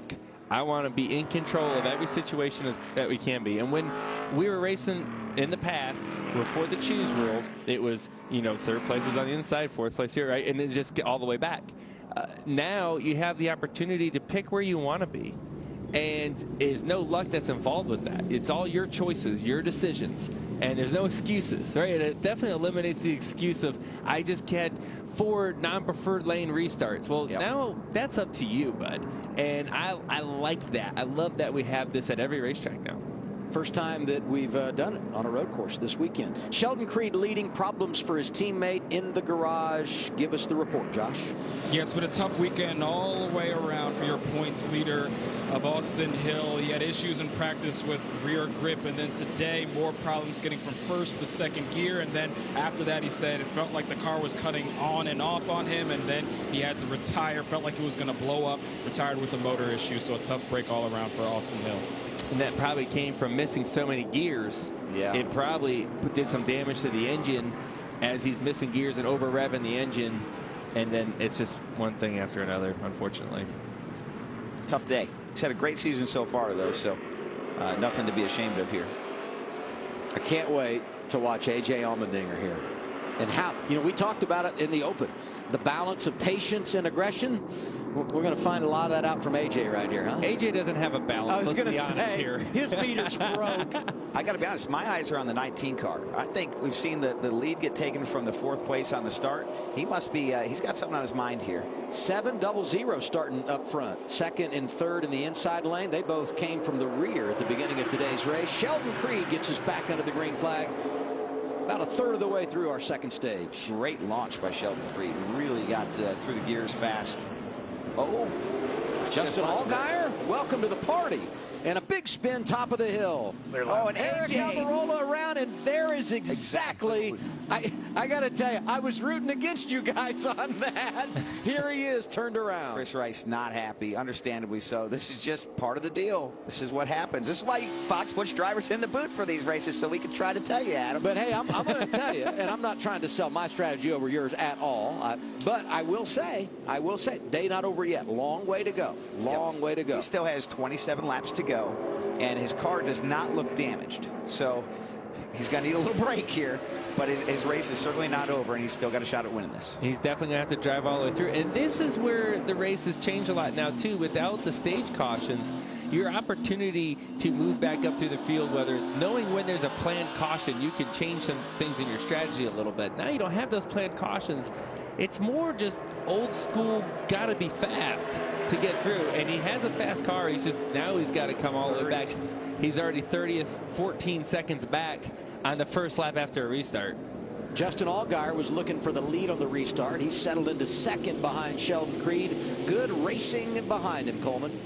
Yeah, it is great racing. I want to go back to a point that Joey just brought up. There's no planned cautions. Let me tell you the importance of the 3 spotters that you have here today. If they see something that's going to bring out a caution, if they can relay that to the pit box and let the crew chief make a decision to come to pit road before it closes, that could be your game changer. I know that's one thing we've really focused on this week of talking to all of our spotters. Hey, pay attention. If you think it's going to be a caution, let us know as quick as you can. Saw the problems for Brandon Jones. Had a tire down, looked like there was some contact. A.J. Allmendinger, 29th, listen in. What did I say about the outside? What did I say? That you have to listen to me. I know you don't want to listen, but you have to listen to me when I tell you. All right, guys. Sounds like the crew chief wanted him to pick the outside. Or the inside. Chris Rice? Or that was Chris Rice, I think. I think so. And you know... Right, I mean, the outside presents a lot of opportunity to gain a lot of spots. That also puts you in the very vulnerable position, right? When this car is inside of you, you're at their mercy. And if one of them is driving in the corner too hard and washes up or whatever, they're going to get into you. There's going to be a lot of damage here. Oh, that's a yellow. Yeah, there's another caution. Call this one, Coleman. And there it is, third one of the day. Caution's out right here. Caution's out. Brandon Jones, I mean, his season started out with the top 15 at Daytona, has not been inside the top 15 since. And he's had a lot of things like this happen all year long. Yes, I mean, look at his last 3. 21st, 23rd, 19th. Yeah, it's not from being slow by no means. It's just things have been happening week after week. It's almost like you wonder what's next if you're that driver. Daniel Hemric on pit road. I wonder if they were in position to make the pit stop and get on under the yellow before pit road closed. I find it hard to believe that it's coincidental that he's making this pit stop, and we saw the 9 having problems, so maybe they played that game. Here's what happened with AJ.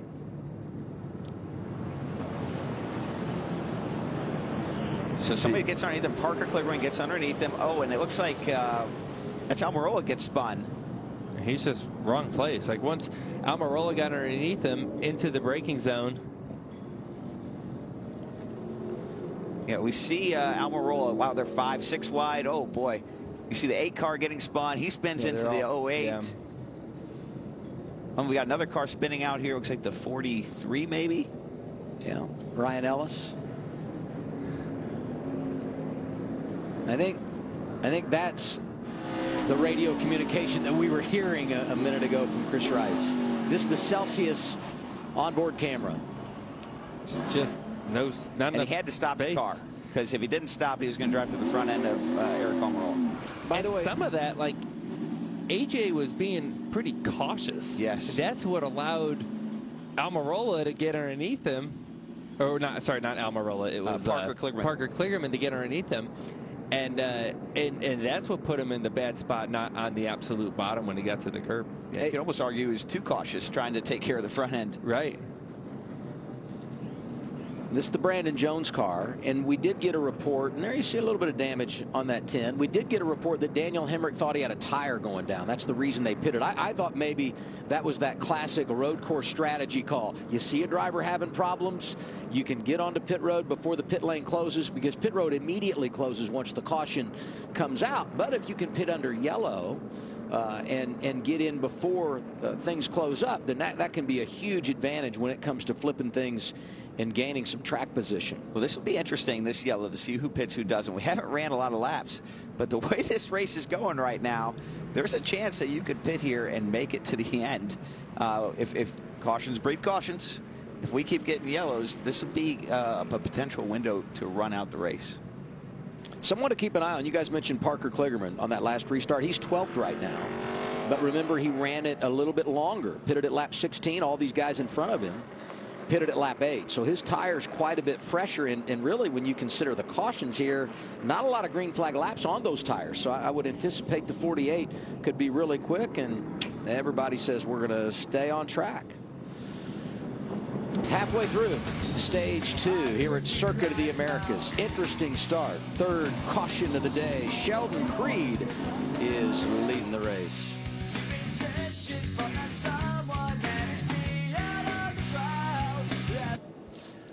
In just 3 weeks, real football for real fans is back. The 2023 USFL season opening kickoff weekend starts the new season on April 15th and 16th on Fox, NBC, and FS1.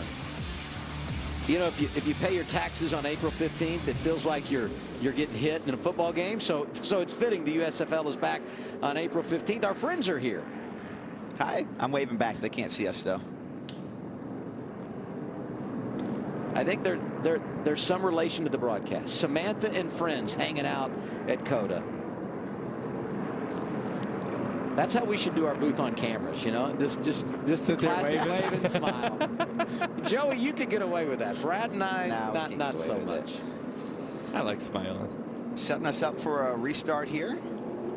21 laps complete, going to lap 22. Sheldon Creed has taken control, and it really came back to that restart, Joey. Right around lap 8 when we had the yellow. He got control of the race, but I got to tell you, I think William Byron is faster. And if this thing runs green for a little bit, I think William can get by him, but we'll be interested to see. He definitely saw that as they were coming towards the not this caution, the caution right before. It was a longer run. William Byron almost ran down Sheldon Creed, so definitely has a faster car. Our Toyota GR Super Pace car going to pull to the pit lane and turn the field over to Sheldon Creed and William Byron, a couple of NASCAR champions on the front row. Creed got it done in trucks. Byron right here in the Xfinity Series 2017.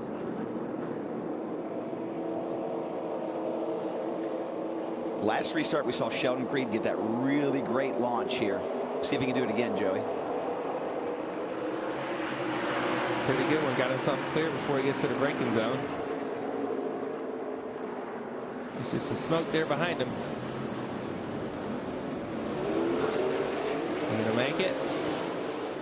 They did. Six wide. It's unbelievable to me what happens in turn 1 here. These camera shots from our Fox crew are amazing. I love these views. You really get a perspective of how big the track is and how challenging and technical it is just to make a lap here, let alone with all these cars around you. And let me say, if you've ever been here, look up from the front straightaway to the top of the hill. It looks like a ski slope. I mean, 130 feet of elevation change from the start-finish line all the way up to the top of the hill in turn 1. Ooh, Sheldon got a little loose out of that corner out of turn 8. Yeah, he's going to start feeling the pressure here from William Byron. We talked about how fast this car was. Compared to Creed's, he's going to apply the pressure quick, right? You want to make the move as quickly as you can before somebody gets gone or another caution happens.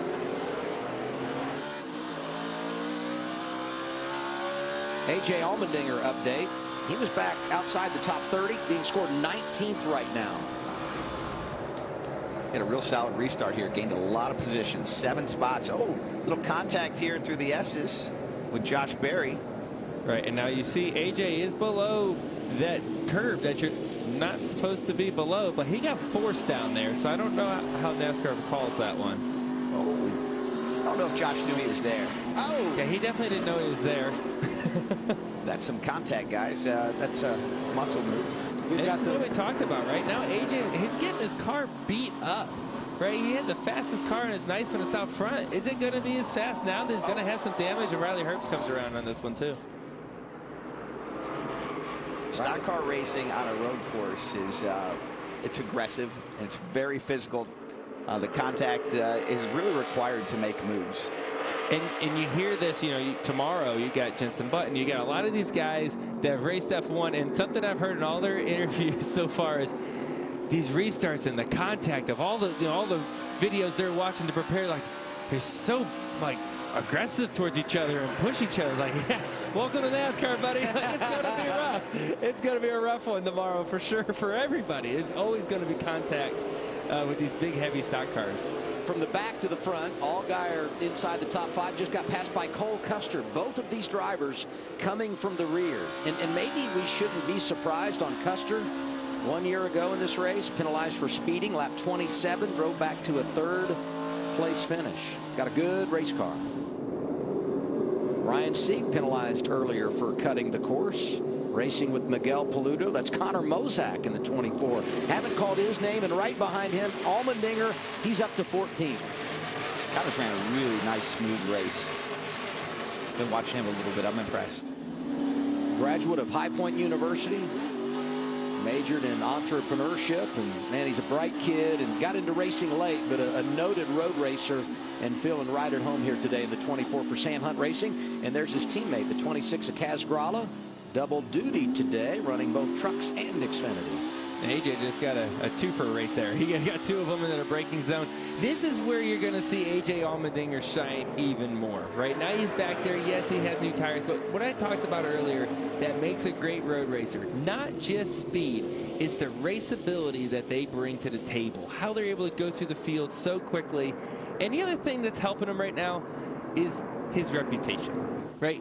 When there's a driver behind you that's really, really good, you know, it's AJ Allmendinger. Well, he's going to get by me anyways. People aren't really even putting up a fight. They don't block they just let zones, you go. Yes. They're like, he's going to pass me anyways. I might as well just cut my losses as they have battling for the lead here. Well, this is going to be interesting because Sheldon Creed has been very loose through this carousel, Joey. And he's got a car on the outside. Yes. Yeah. William Byron driving the 17, takes over the race lead. Kind of gives it up. He's going to cross him back over here. I like this move. And that's it might happen for again. Sandy Smith. Here he comes in the 18. Watch him cross over again. He got the inside curve there. It might hurt his momentum. I think it did. Sheldon Creed able to hang on. Really nice effort for the driver out of California who was being raced by a Cup superstar, and he's able to put him back behind him. And don't look now. Look out. Here comes Sandy 18. Smith driving hard into the corner. What a save there. You seen him wheel hopping down into the corner there. You knew that was going to be big. And a little front lockup. You saw a little puff of smoke. And I'll tell you what, Sammy Smith has done an incredible job here today. He had never been here before this weekend. Never seen this racetrack. And here he is. Starts on the front row. Running in contention for the lead here in third place. Running with the guy that just put on the pole in the Cup race today. Hey, and all of these drivers racing up front in those top 3 positions, that's allowed Cole Custer to reel in the top spot. He's right in it. I love the fight that Sheldon Creed has right now. He realizes this clean air is worth a lot. And not only if he loses this spot, there's 3 others sitting back there, at least 2, that are going to try to pounce on this. So he needs to fight as hard as he can to keep the clean air. You saw that happen just a few corners ago. William Byron had a great exit of turn 10 here. And that's where, like, that distance right there from the 2 to the 17.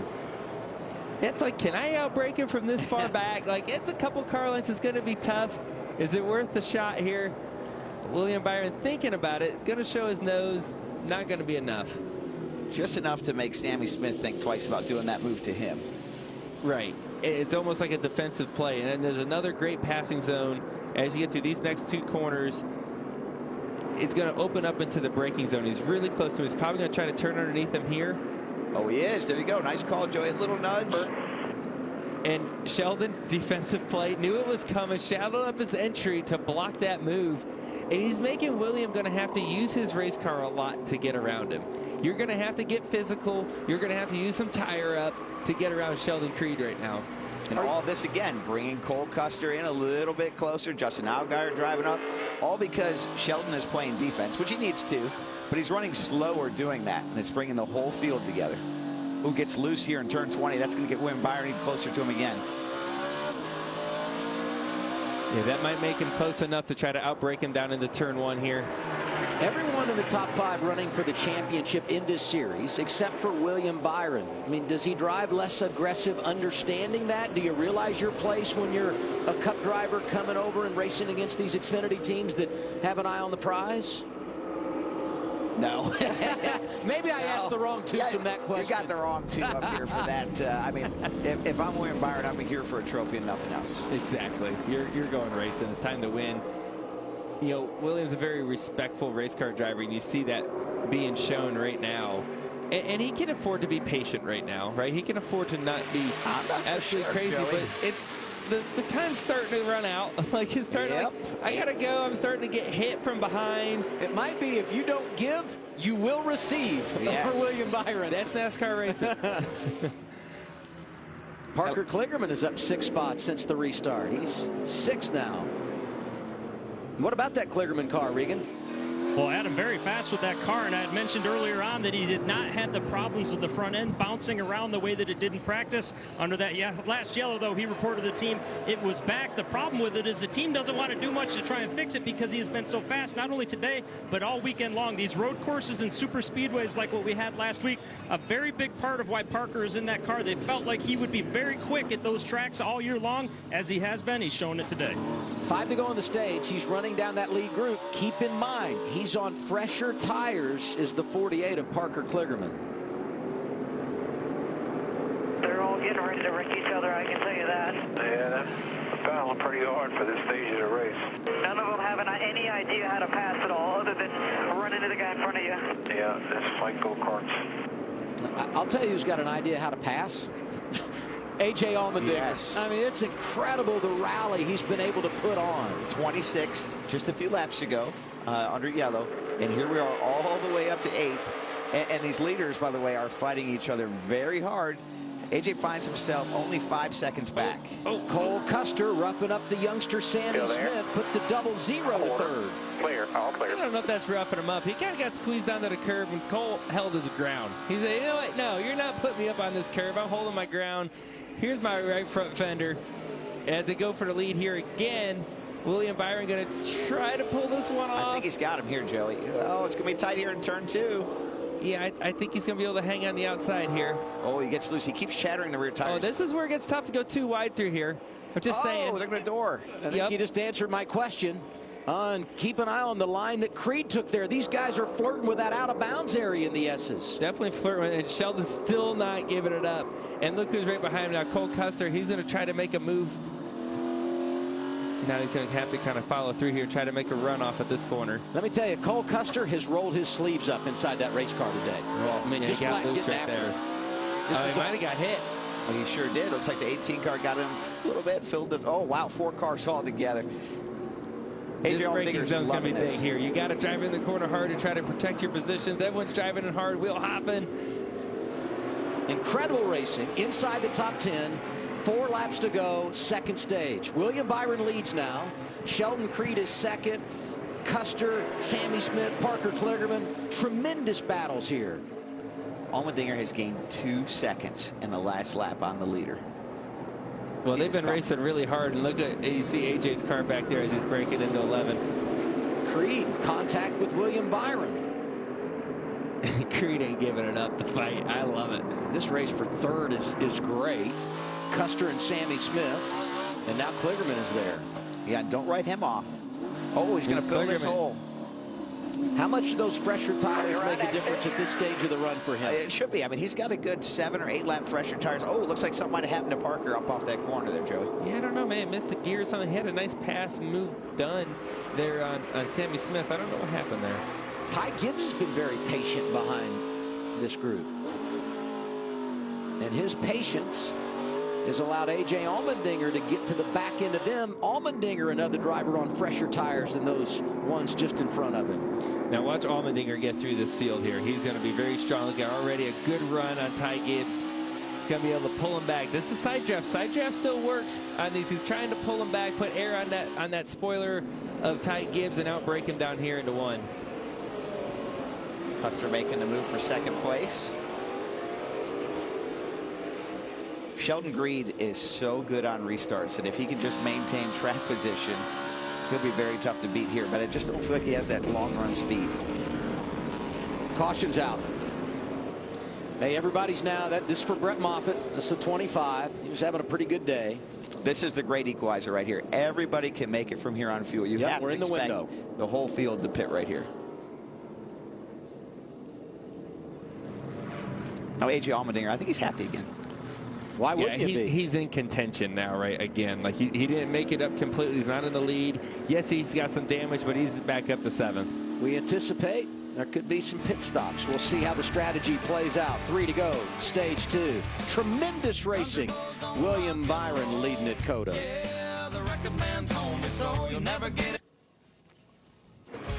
Under caution for the 4th time, NASCAR Xfinity Series racing here in Austin, Texas, Circuit of the Americas.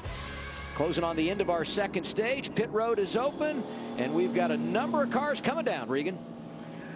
Well, a great run from the rear at the start of the race for Cole Custer right now. That car is pretty good. He doesn't want to hurt any of his turn, though. Wants a little adjustment to get some rear grip with it. And the 17 of William Byron, his car has been loose the entire race. It got better on the last pit stop, but it was still loose when he got into that battle last time. Wants an adjustment for that, Josh. For the 2 of Sheldon Creed, who's led 13 laps today, said he just lacks lateral grip and can't push it the way he wants to, especially in turns 11 and 15. So they're going to get him an air pressure adjustment in addition to those tires and fuel. And for 18 of Sammy Smith, same issue. Doesn't have the lateral grip he wants, so they're going to try and help him out as well. Race off pit road goes to Sheldon Creed. Good work there. +2 for him. Status quo for Cole Custer. Sammy Smith +1. Allmendinger +2 is 4th. John Hunter Nemechek in the top 5 coming off pit road. But hey, a few drivers stayed out, including Parker Kligerman. He's the leader when we come back.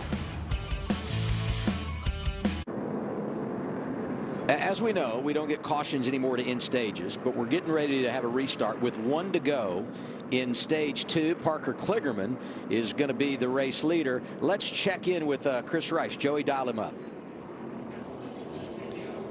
Chris Rice, Joey Logano in the Fox booth again. You got us? Yeah, guys, I got you. Well, you went from chilled out to really angry really quickly. And rightfully so. A lot of crazy things happening. You guys have a fast car. It seems like it is the 10 car versus the field, and everyone's willing to do something different to try to trap you guys back in the pack. Now you're back on equal strategy to the cars that are around you. You got a little bit more damage to the car, though. What are you thinking now? Well, yeah, we do feel a little bit better, but it's tore up on both sides. It's still fast. It's still AJ Allmendinger, right? And yes, that's my animation, and I think that's it's a lot of fun to watch me. You know, our guys and girls at Colleague Racing, they work really hard to do all we can do, and I think he's put on a show. I put on a show, so I feel like we're in good shape now on equal strategy. It worked out perfect with this caution, so it's going to be a lot of fun to the end. Oh, yeah, it's going to be a battle to the end. We're excited up here. Good luck. Hey, thanks. Appreciate you guys. Restart, final lap of the stage. All different types of strategies going on. Parker Kligerman trying to sneak through with the lead, and he does. Maybe not. Look at this. Here comes the 08 of Eric Almirola. Ryan Segan, the 39 to the race lead. Incredible stuff on the restart. I think Parker might be having the same problems we saw at Austin Hill. His car won't shift. Oh, there goes Cole Custer.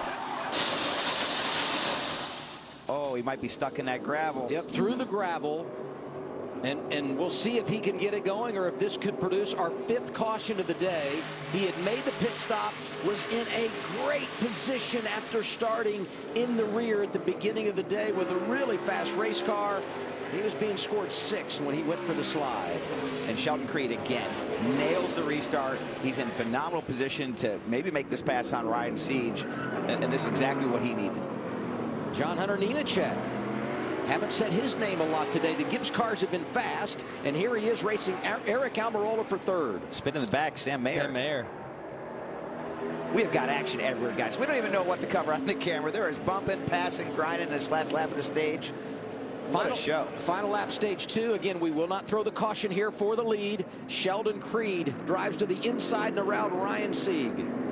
And there's really no fight that Ryan Sieg can put up with that. The 2 is proven to have a fast car, and he has a big-time tire advantage. And it's all the credit here, once again, goes to Sheldon Creed on his restarts. Like you said, Brad, he has been able to just make hay on these restarts and put himself in position right now, looking good to win the race as the caution comes out. Yep, it will, and that will, I mean, the stage is going to be over now, right? And it's because of Cole Custer could not get out. Well, I'll tell you what, I mean, if it, bad luck, are you kidding me? It's just unbelievable what's been happening to this team all year. I don't see him doing anything wrong. I just see bad breaks, like you said, and you have to feel for Cole. And right there, you're just sitting there in disbelief, you know, and he's been so fast every race, and it's been something. Let's take a look at this restart here. Parker Kligerman has the lead on the restart. So he gets a little wide here, and the 08's going to come through. Sheldon Creed just, again, phenomenal job here. Middle 4 wide, clears them all. Kind of works out. And something happened to Parker Kligerman there. He was in position coming off of turn 1 into lead, looking like he was going to win the stage. And then it's like he missed the gear or he's having transmission issues, and he lost a ton of track position because of it. Here's a 0-0 going into turn 3. 2 wide with Josh Berry. Just, you know, looked like Josh couldn't get far enough to the left there for him. And you know, there's got to be a little bit of give and take going in there 2 wide. Thank goodness for the gravel. That would have been a good hard hit. What about the comeback for Josh Berry? Get stage points after wrinkling up the hood on lap 1. Sheldon Creed, first career stage victory. Ryan Sieg, stage points. John Hunter Nemechek was 3rd. A call to Josh Berry. Sammy Smith and Jeb Burton also get points.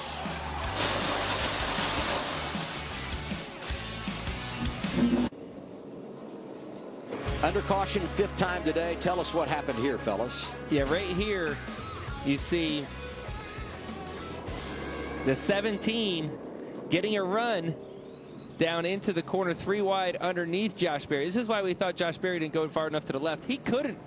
He had the 17 underneath him there, and that's where they ran out of real estate. And unfortunately, Cole Custer was on the receiving end of, to me, just looked like racing. Props to our camera team, producers, finding a better replay to give context, and that's important. I know sometimes our fans see that and get lost, so it's good to see the real view. 48 making a pit stop, Regan.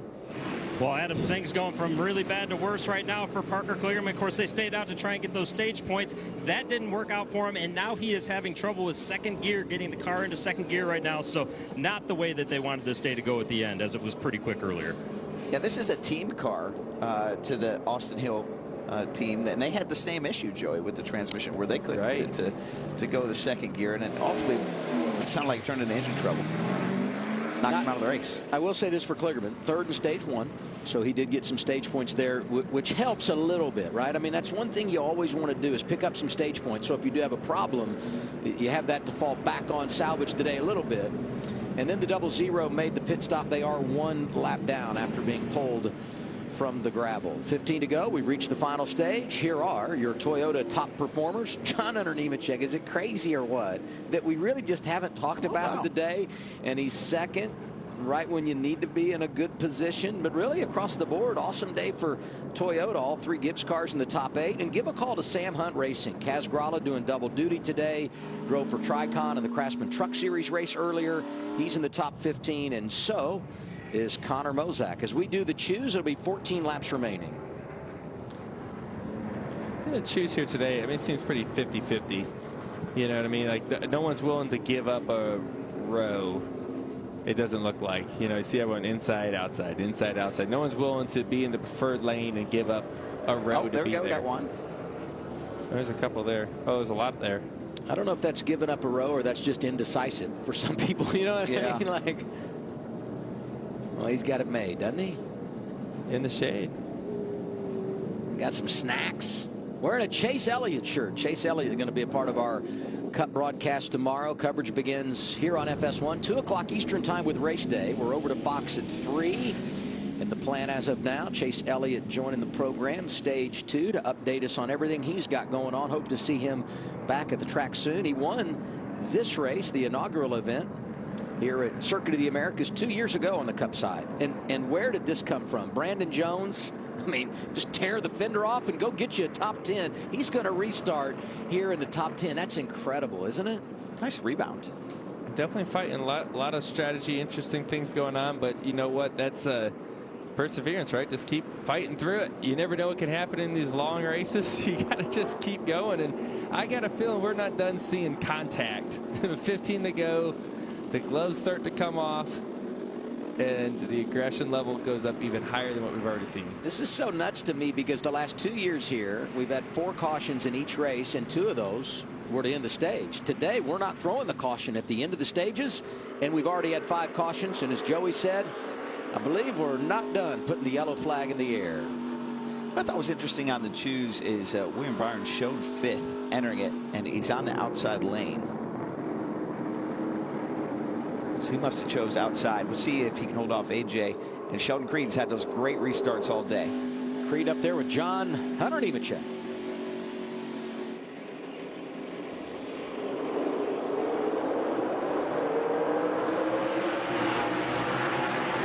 Sheldon with a great launch again.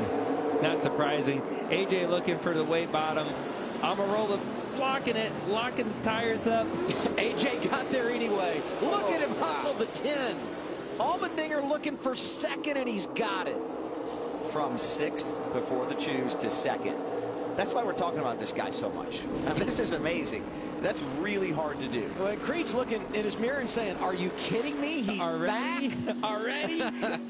And this is where it's going to get interesting to watch AJ Allmendinger go against Sheldon Creed. We saw Sheldon Creed be ultra aggressive playing defense to try to maintain that lead.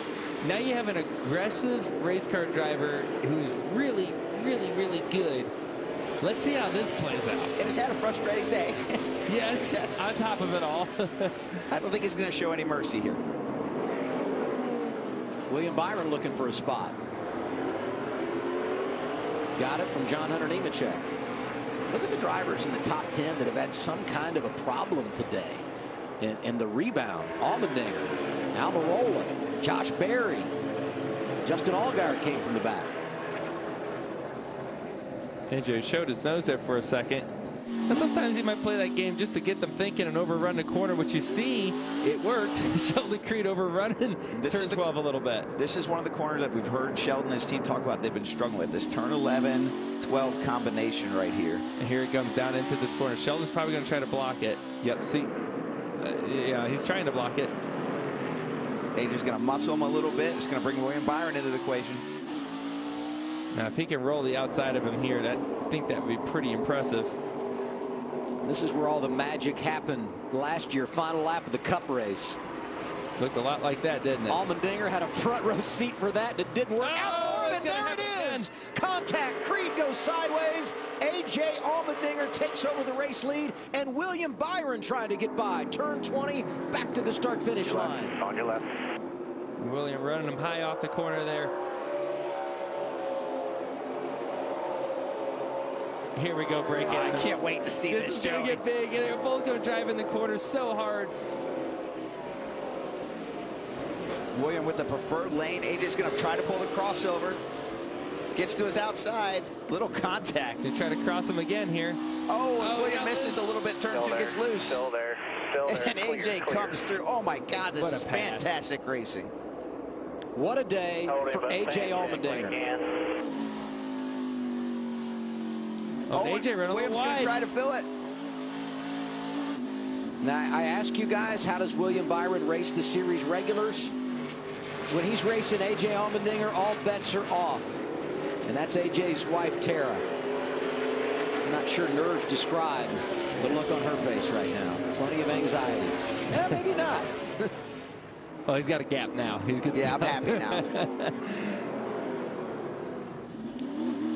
That was let's go back to that move there. We saw the two get punted. Maybe punted's a strong word here. It looked like maybe he got in a little bit. Okay, he got punted. Looks like AJ kind of slid up into him, a little bit of lockup. The two kind of backed the corner up. And there's a lot of bumps. Listen to the engine here of AJ. It didn't sound like I thought it would sound. But there's a lot of bumps down on the bottom into that corner.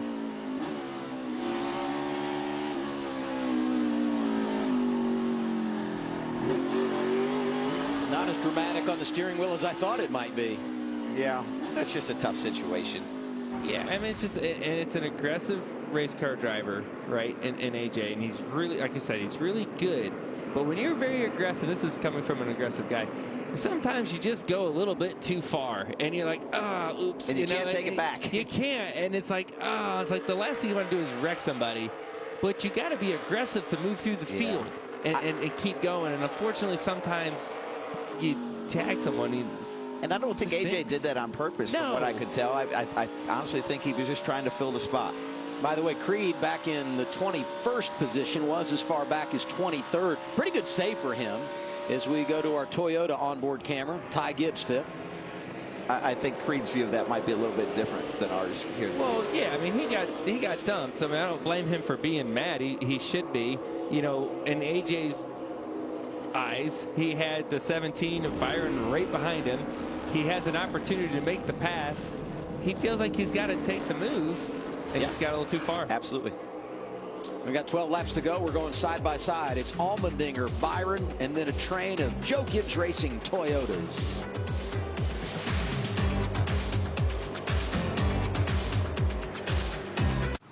Pull up a seat, because in 3 weeks, the real deal is back with a new season of the USFL. Reborn from the OGs. The hits, the picks, the dimes, drive so long you have to stop for gas. This isn't some Hollywood knockoff. This is Dragons USDA prime time football. Just ask these guys. You better recognize the real. Except no substitutes. The USFL. New season begins April 15th on Fox and NBC. Much has changed over our 75 years. But the thing that never does, the anticipation, the holding of breath until that first green flag drops and the crazy journey begins all over again. If you could travel 75 years from now, you might not recognize much at all. But one thing will never change. That feeling you get when the race begins again. And Doug. Hey, man. Nice base. Clearly you're a safe driver. You could save hundreds for safe driving with Liberty Mutual. They customize your car insurance, so you only pay for what you need.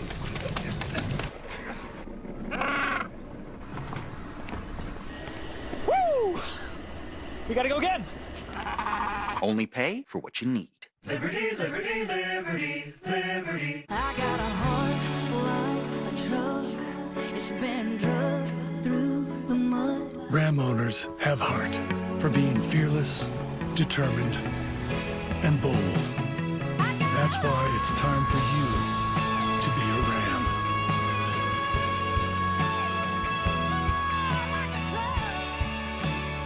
Now with 0.9% financing for 60 months, get an average $11,600 in finance savings on our most popular models.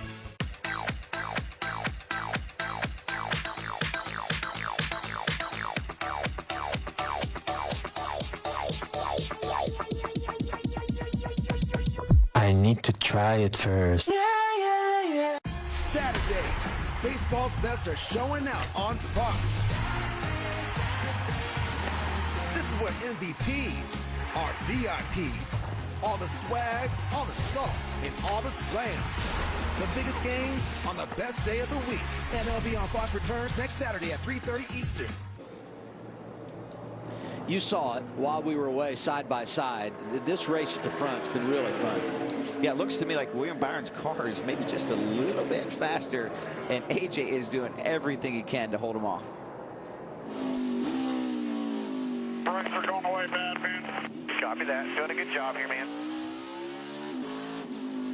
Brakes are going away, and then that's really what's allowed William Byron to be right up on him. And I also see William Byron's car just being better on top of the brakes, is that Willie B is able to get through the turning sections of the racetrack. The S's, the slower part of the S's, the slower part of the stadium section that they're going through right now, that's where you see William be able to really close the gap to AJ and keep applying that pressure, and it's making AJ drive his car really hard. You see him sideways, you see him smoking the tires.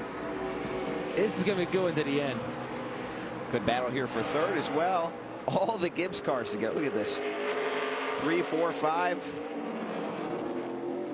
You got to think some guys at Gibbs right now are closing their eyes at this moment. But you can't say enough about Sammy Smith, right? I mean, just delivers each and every week. This is amazing. First time here.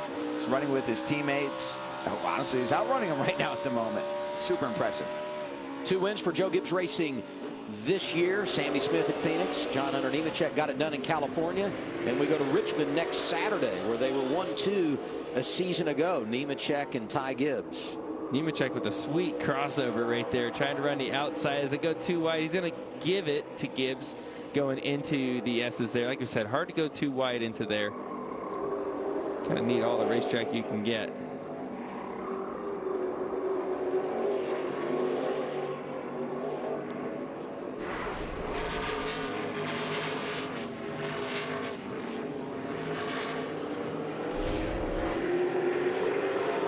Well, Coleman, 10 laps to go.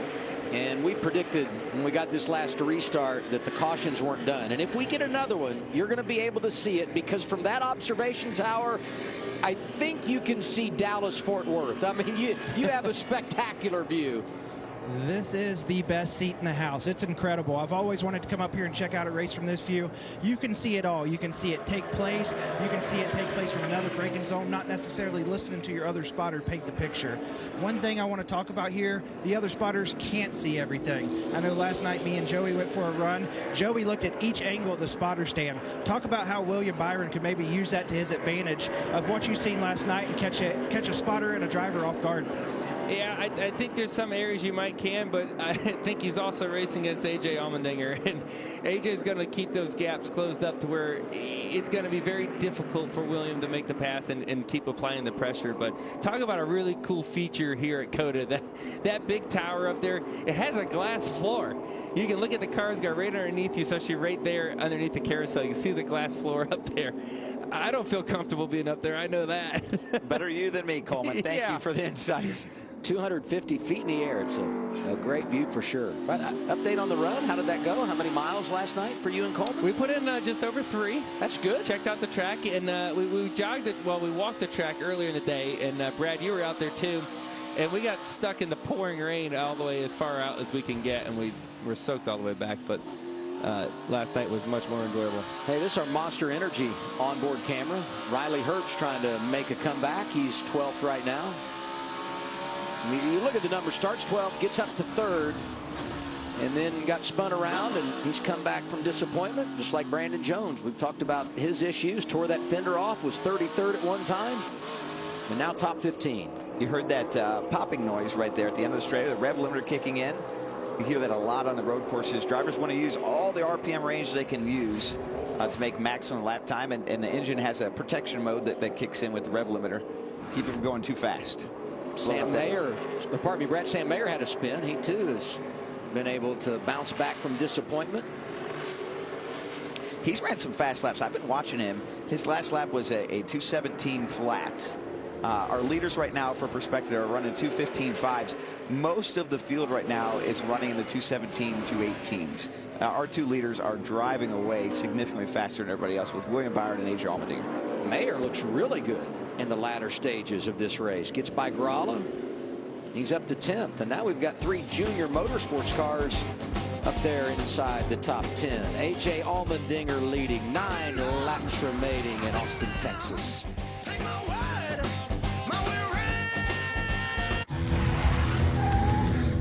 It's orientation day. Welcome to the team.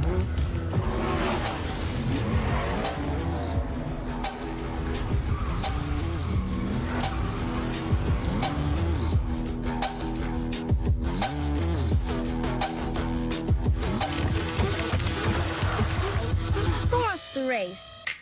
I like this team. Be part of something greater. Toyota. Let's go places. Stacy! I'm the sizzle in this promposal. Tonight, sparks are gonna fly. Kyle? And while Romeo over here is trying to look cool, things are about to heat up. Uh-oh. Darn it, Kyle. And if you don't have the right home insurance coverage, you can end up paying for this yourself. Sorry, Mr. Sanchez. Really? So get Allstate and be better protected from mayhem, like me. That's a hard note. Okay, cut it. Ray Magliozzi here. When you need parts, eBay Motors ensures a guaranteed fit. Let's see, you'll need headlights and a bumper.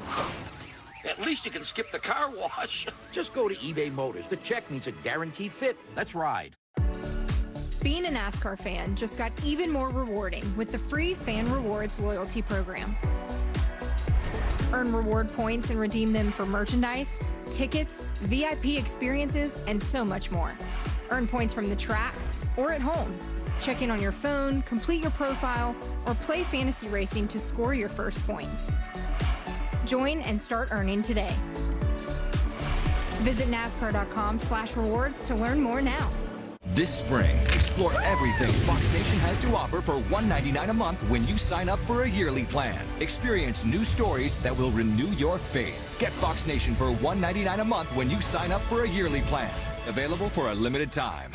Saturdays, baseball's best are showing out on Fox. The biggest games on the best day of the week. MLB on Fox returns next Saturday at 3:30 Eastern. I've said it multiple times. Comebacks have been the theme of the day. Several drivers have been dealt some blows, but they've battled through it and find themselves in a good spot with 8 laps to go. One of those, our race leader, AJ Allmendinger. You see the car, I mean, tire marks on each side.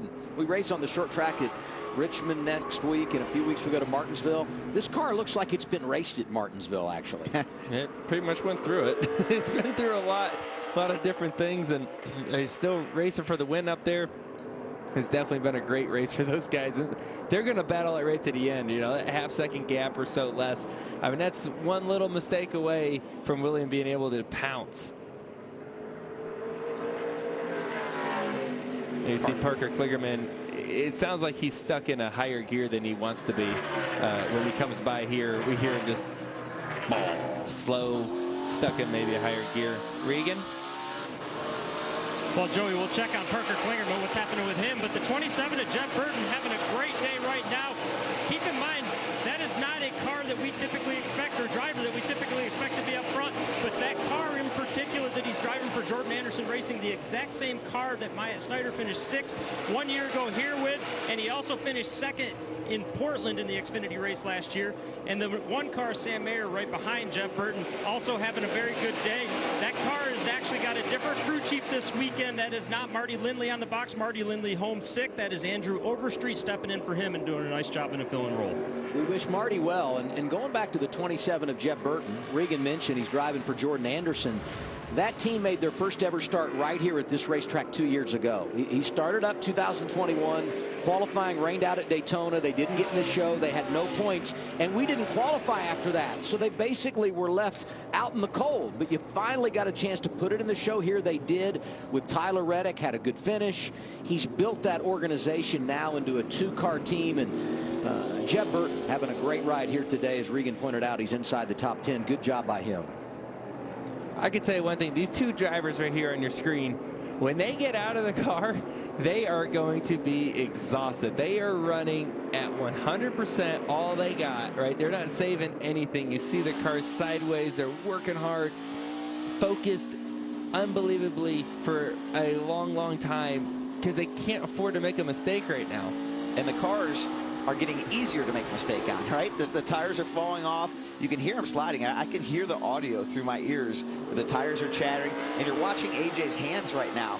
A lot of counter steering where he's turning against the corner, trying to keep the back from spinning out.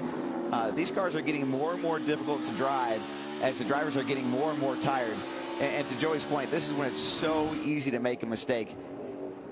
Is this the most mentally exhausting type of racing? I mean, there's some element of that everywhere we go, but is it road racing that challenges you mentally the most? I don't know about mentally. I mean, everything's a little bit different, right? You can argue that the super speedways mentally are very, very challenging because you have so many things going on around you. But physically, road courses are the most challenging. Your body's getting thrown around a lot. You're working the wheel. You're shifting, or you're not typically shifting that much on other racetracks. Yes, the focus is big, but the physical demand, cars are hot. It's grueling. You know, it's a lot for sure. Stock cars on a road course are super challenging because the environment is both temperature and you have to counter steer them so much. Most cars that you see on road courses, you don't have to counter steer like you do a Cup car or an Xfinity or truck, NASCAR type vehicle. Sheldon Creed on the comeback trail. He is 12th, right behind Riley Herbst. For position, Ty Gibbs, the reigning champ, around his teammate, crossover, Sammy Smith. And they're going to drag race all the way down this long, long straightaway. Now Gibbs is in not the preferred lane here, but if he can kind of hang on the outside, he might be able to make this work. Two of the youngest winners in series history. Clean here, let your bumper. Yeah, that's something the spotter said that I think is a really good. He said he's clean. In other words, that if the 18 was going in there smoking tires, wheel hopping, everything, it gives Gibbs the opportunity to open up the wheel and not get hit.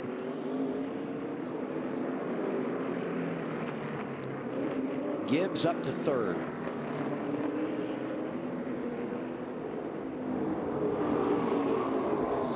Coming back, be 5 laps remaining for A.J. Allmendinger. We go side by side to break one last time.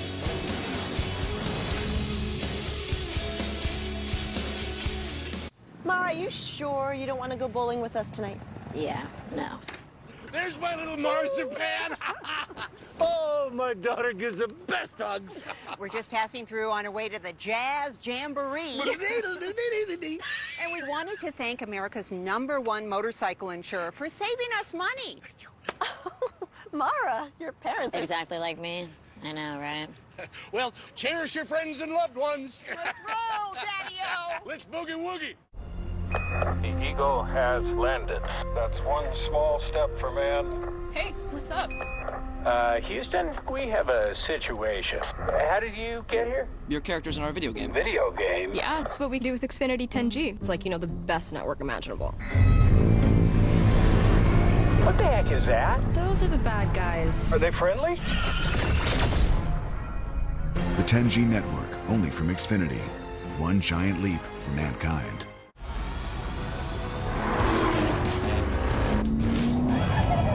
Experience the exhilaration of the performance line at the Invitation to Lexus sales event.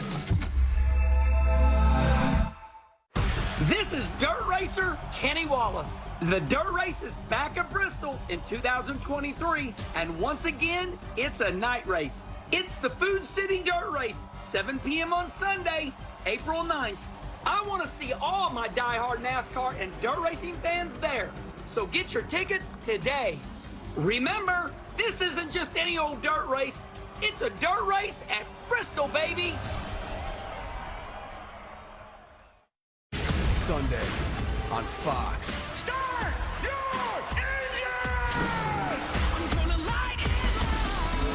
The NASCAR Cup Series takes on the Circuit of the Americas.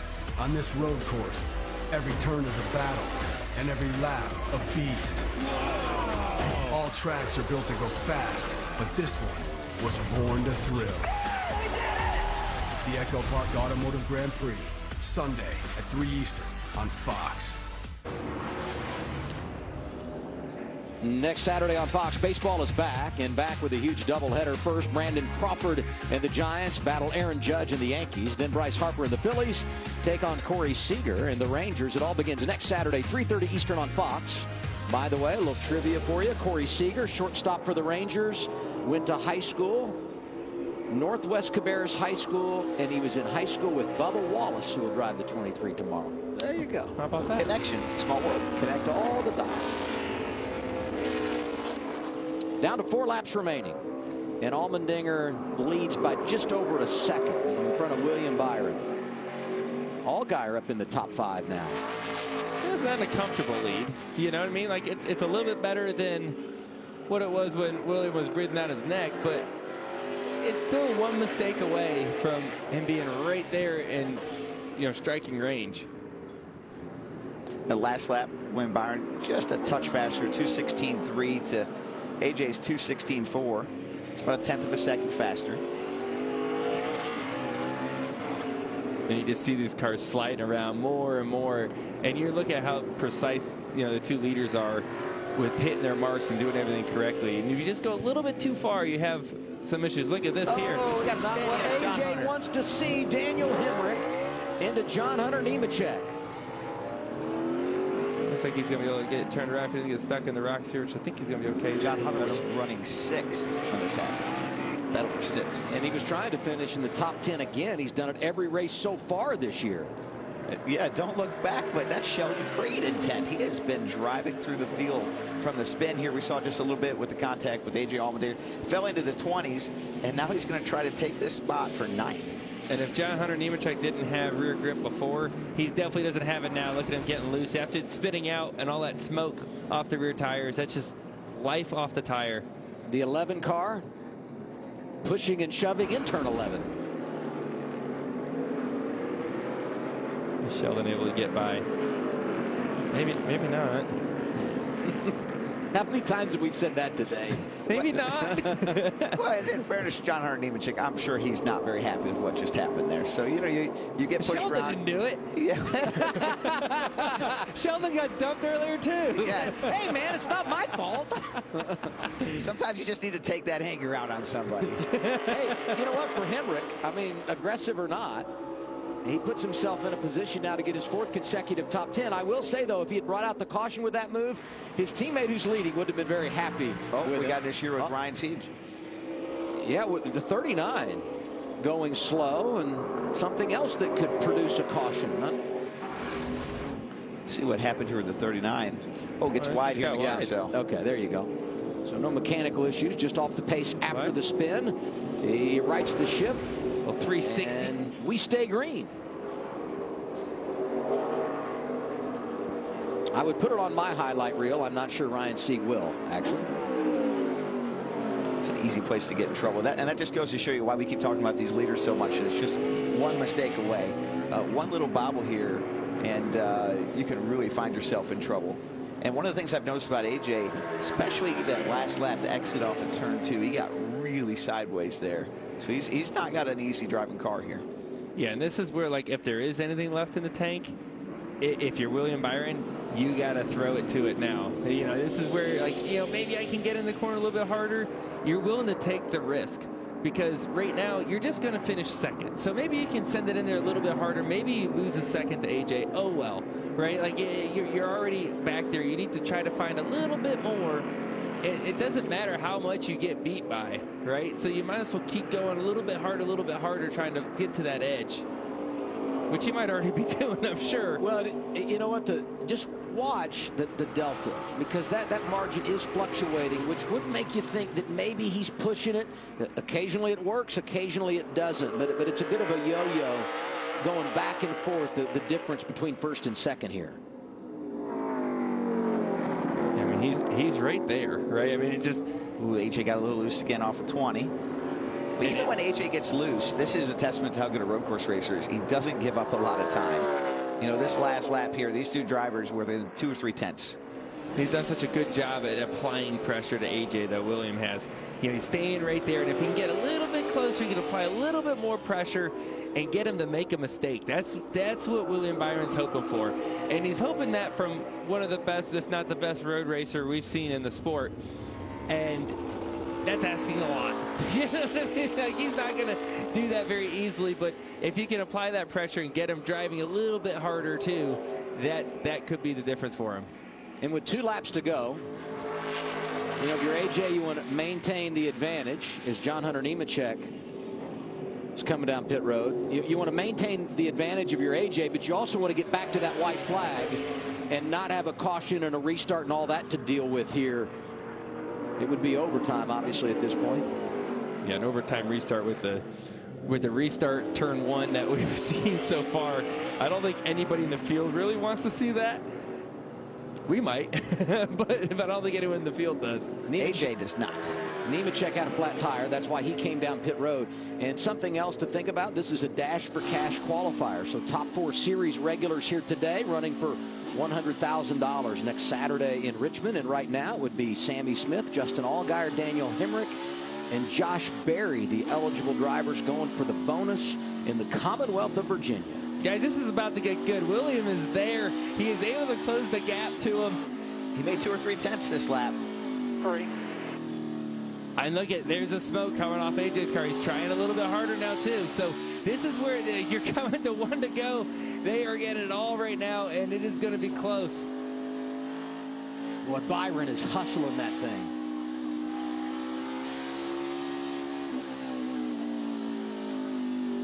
I love these onboards. Great shot of how hard the drivers are working. Turn 19 up to turn 20. You know, what I see out of the 17, which we've seen all day long, his strength is down into the S's, especially the slower part of the S's. White flag is out. 1 lap to go at COTA, sponsored by Credit One Bank. A.J. Allmendinger is leading William Byron the advantage under a second. Yeah, William's going to try to stay close here. Absolutely. If he can get through these S's and try to get him into turn 11, I think might be a good opportunity for him. If not, the stadium section is also fast for William.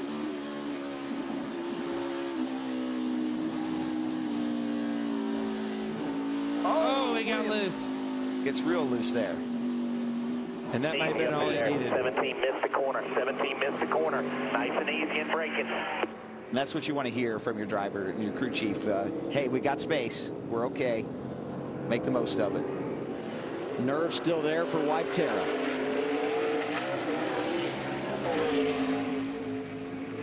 Yeah, that really gave AJ a big gap. The pressure was on there, and William made 1 mistake.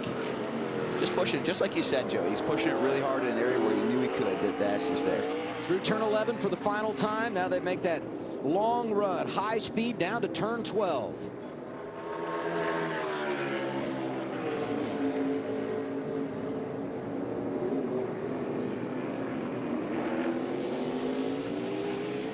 While this is going on, Sam Mayer just got by Josh Berry for the 7th spot.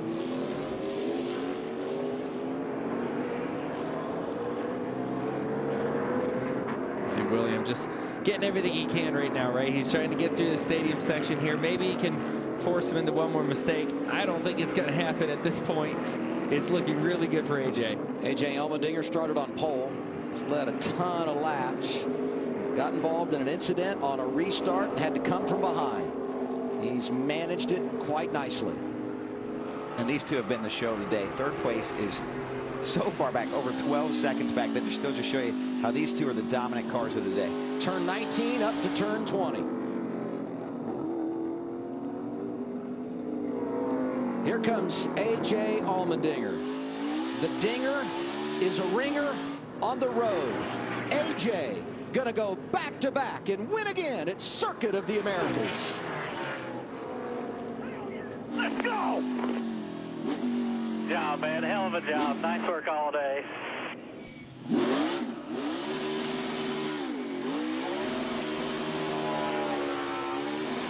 16th career win for A.J. Allmendinger. Hell yeah! Let's go! One thing I love about AJ, maybe what I love the most about AJ, is his emotions and energy that he brings to the table. Oh, yeah. Real raw emotion. Watch when he gets out of the car, how excited he is. Don't forget, he got is a red the covered favorite. checkered here. Jeff Burton here. So race is finished in the back half of the field.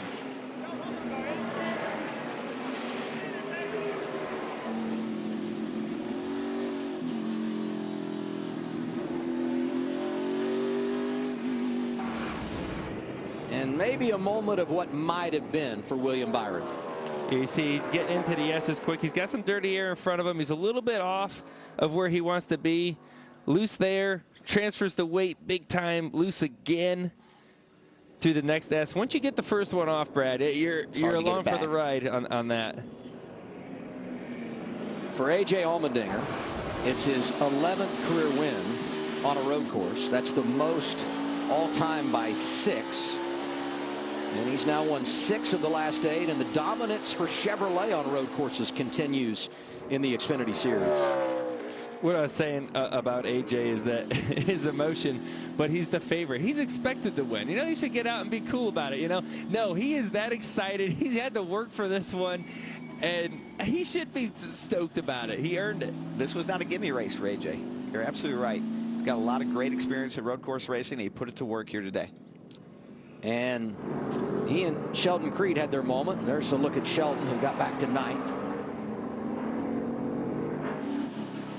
He might not give him the congratulatory wave. I don't think Sheldon cares one bit about AJ having to fight the battles he had to fight today. But there is an alliance with Colleague and RCR, so their paths will cross at some point in the near future. I mentioned the Dash for Cash qualifier, so here officially are the drivers that will go to Richmond looking for $100,000. Sam Mayer, nice comeback. He won the $100,000 at Richmond a season ago. Daniel Hemrick, Justin Allgaier, and Sammy Smith, 2 teenagers on the board. If you're a high school senior living alone, how do you spend $100,000? That could be the question that Sammy Smith has to answer. I don't think that'll be a problem for him to spend. Let me tell you, his dad Kurt is here today, made the flight down from Iowa because the family still lives in Iowa. I'm sure he will help his young son make responsible decisions if he gets the payout next week. This is the 20th win for Colleague in the Xfinity Series, and the 9th time they've done it on a road course. I love that we just heard him yelling over the car.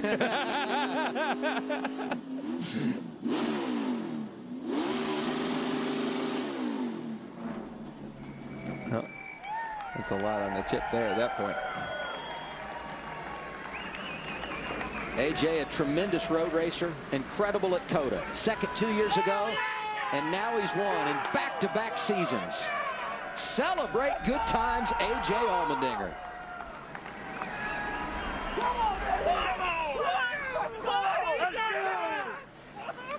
You little bastard! Good job, buddy!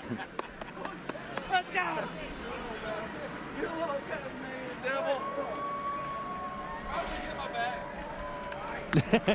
Here's Chris Rice. You know how much? God almighty stud!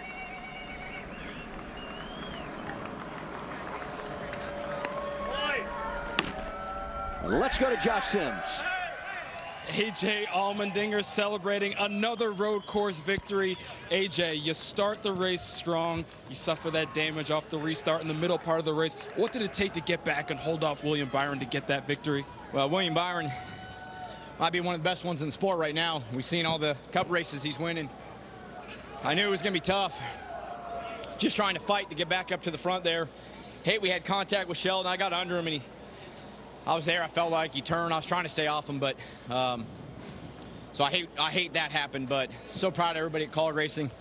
The Celsius Chevy was really hooked up. With all the damage we had, it definitely hurt the car, but man, I'm out of breath. I'm too old for this, Josh. You talk about going into this race, the pressure that's always on you, because you're expected to win these races. Does this get old, or is it more relief for you after? Heck no, I spent a lot of years not winning anything, so I'm going to celebrate everyone like it's my last one. You never know, but as much pressure as I put on myself, I'm always going to try to live up to it. And we fought hard. This is such a team effort. Pit crew was awesome. Just so proud of everybody. I'm just so lucky to be a part of this college racing team. Congratulations. Thanks to Xfinity, everybody at ECR and Chevy, College Racing, Nutrien Ag, all of our partners, Sparco, Arai Helmets, Corby Concepts put a sweet paint job on the thing that's brand new. Action Industries, everybody at the shop, all the men and women, thank you for believing in me and giving me this opportunity every week. Love you guys. Congrats, AJ. Well, William Byron gave it everything that he had on that last lap. Looked like when you got to the S's, maybe you were going to have a shot to catch up. Just step over the grip level a little bit there. Yeah, I just messed that S's up. I was getting one final run at them. Obviously, they were really good all day. AJ's great at these road courses, and I still have just a little bit to gain and minimize some mistakes. But, yeah, overall, just got through the S's there, and I didn't want to get off and screw up second place, so I slowed way down to keep it within the track. So, yeah, thanks to HendrickCars.com, Chevrolet. It was a great effort. Just need to clean it up in these cars. The downshifting and just the rev match and all that, I needed to get back used to that. You know, different than the Cup cars. So just need to do a better job there, but really had a lot of fun racing them. And a couple times I probably had a shot and just needed to do a little better job. So part of it, and hopefully we'll get them tomorrow. Thanks, William. Three biggest names doing double duty today: A.J. Allmendinger, William Byron, Ty Gibbs. They finish 1, 2, 3. Your final thoughts on today's race? Oh, so much excitement. There was a lot of action this whole race. This track really fits the bill for these types of cars. Very physical, yes, but I love how you're able to have so much passing and great battles throughout the field all race long, Adam.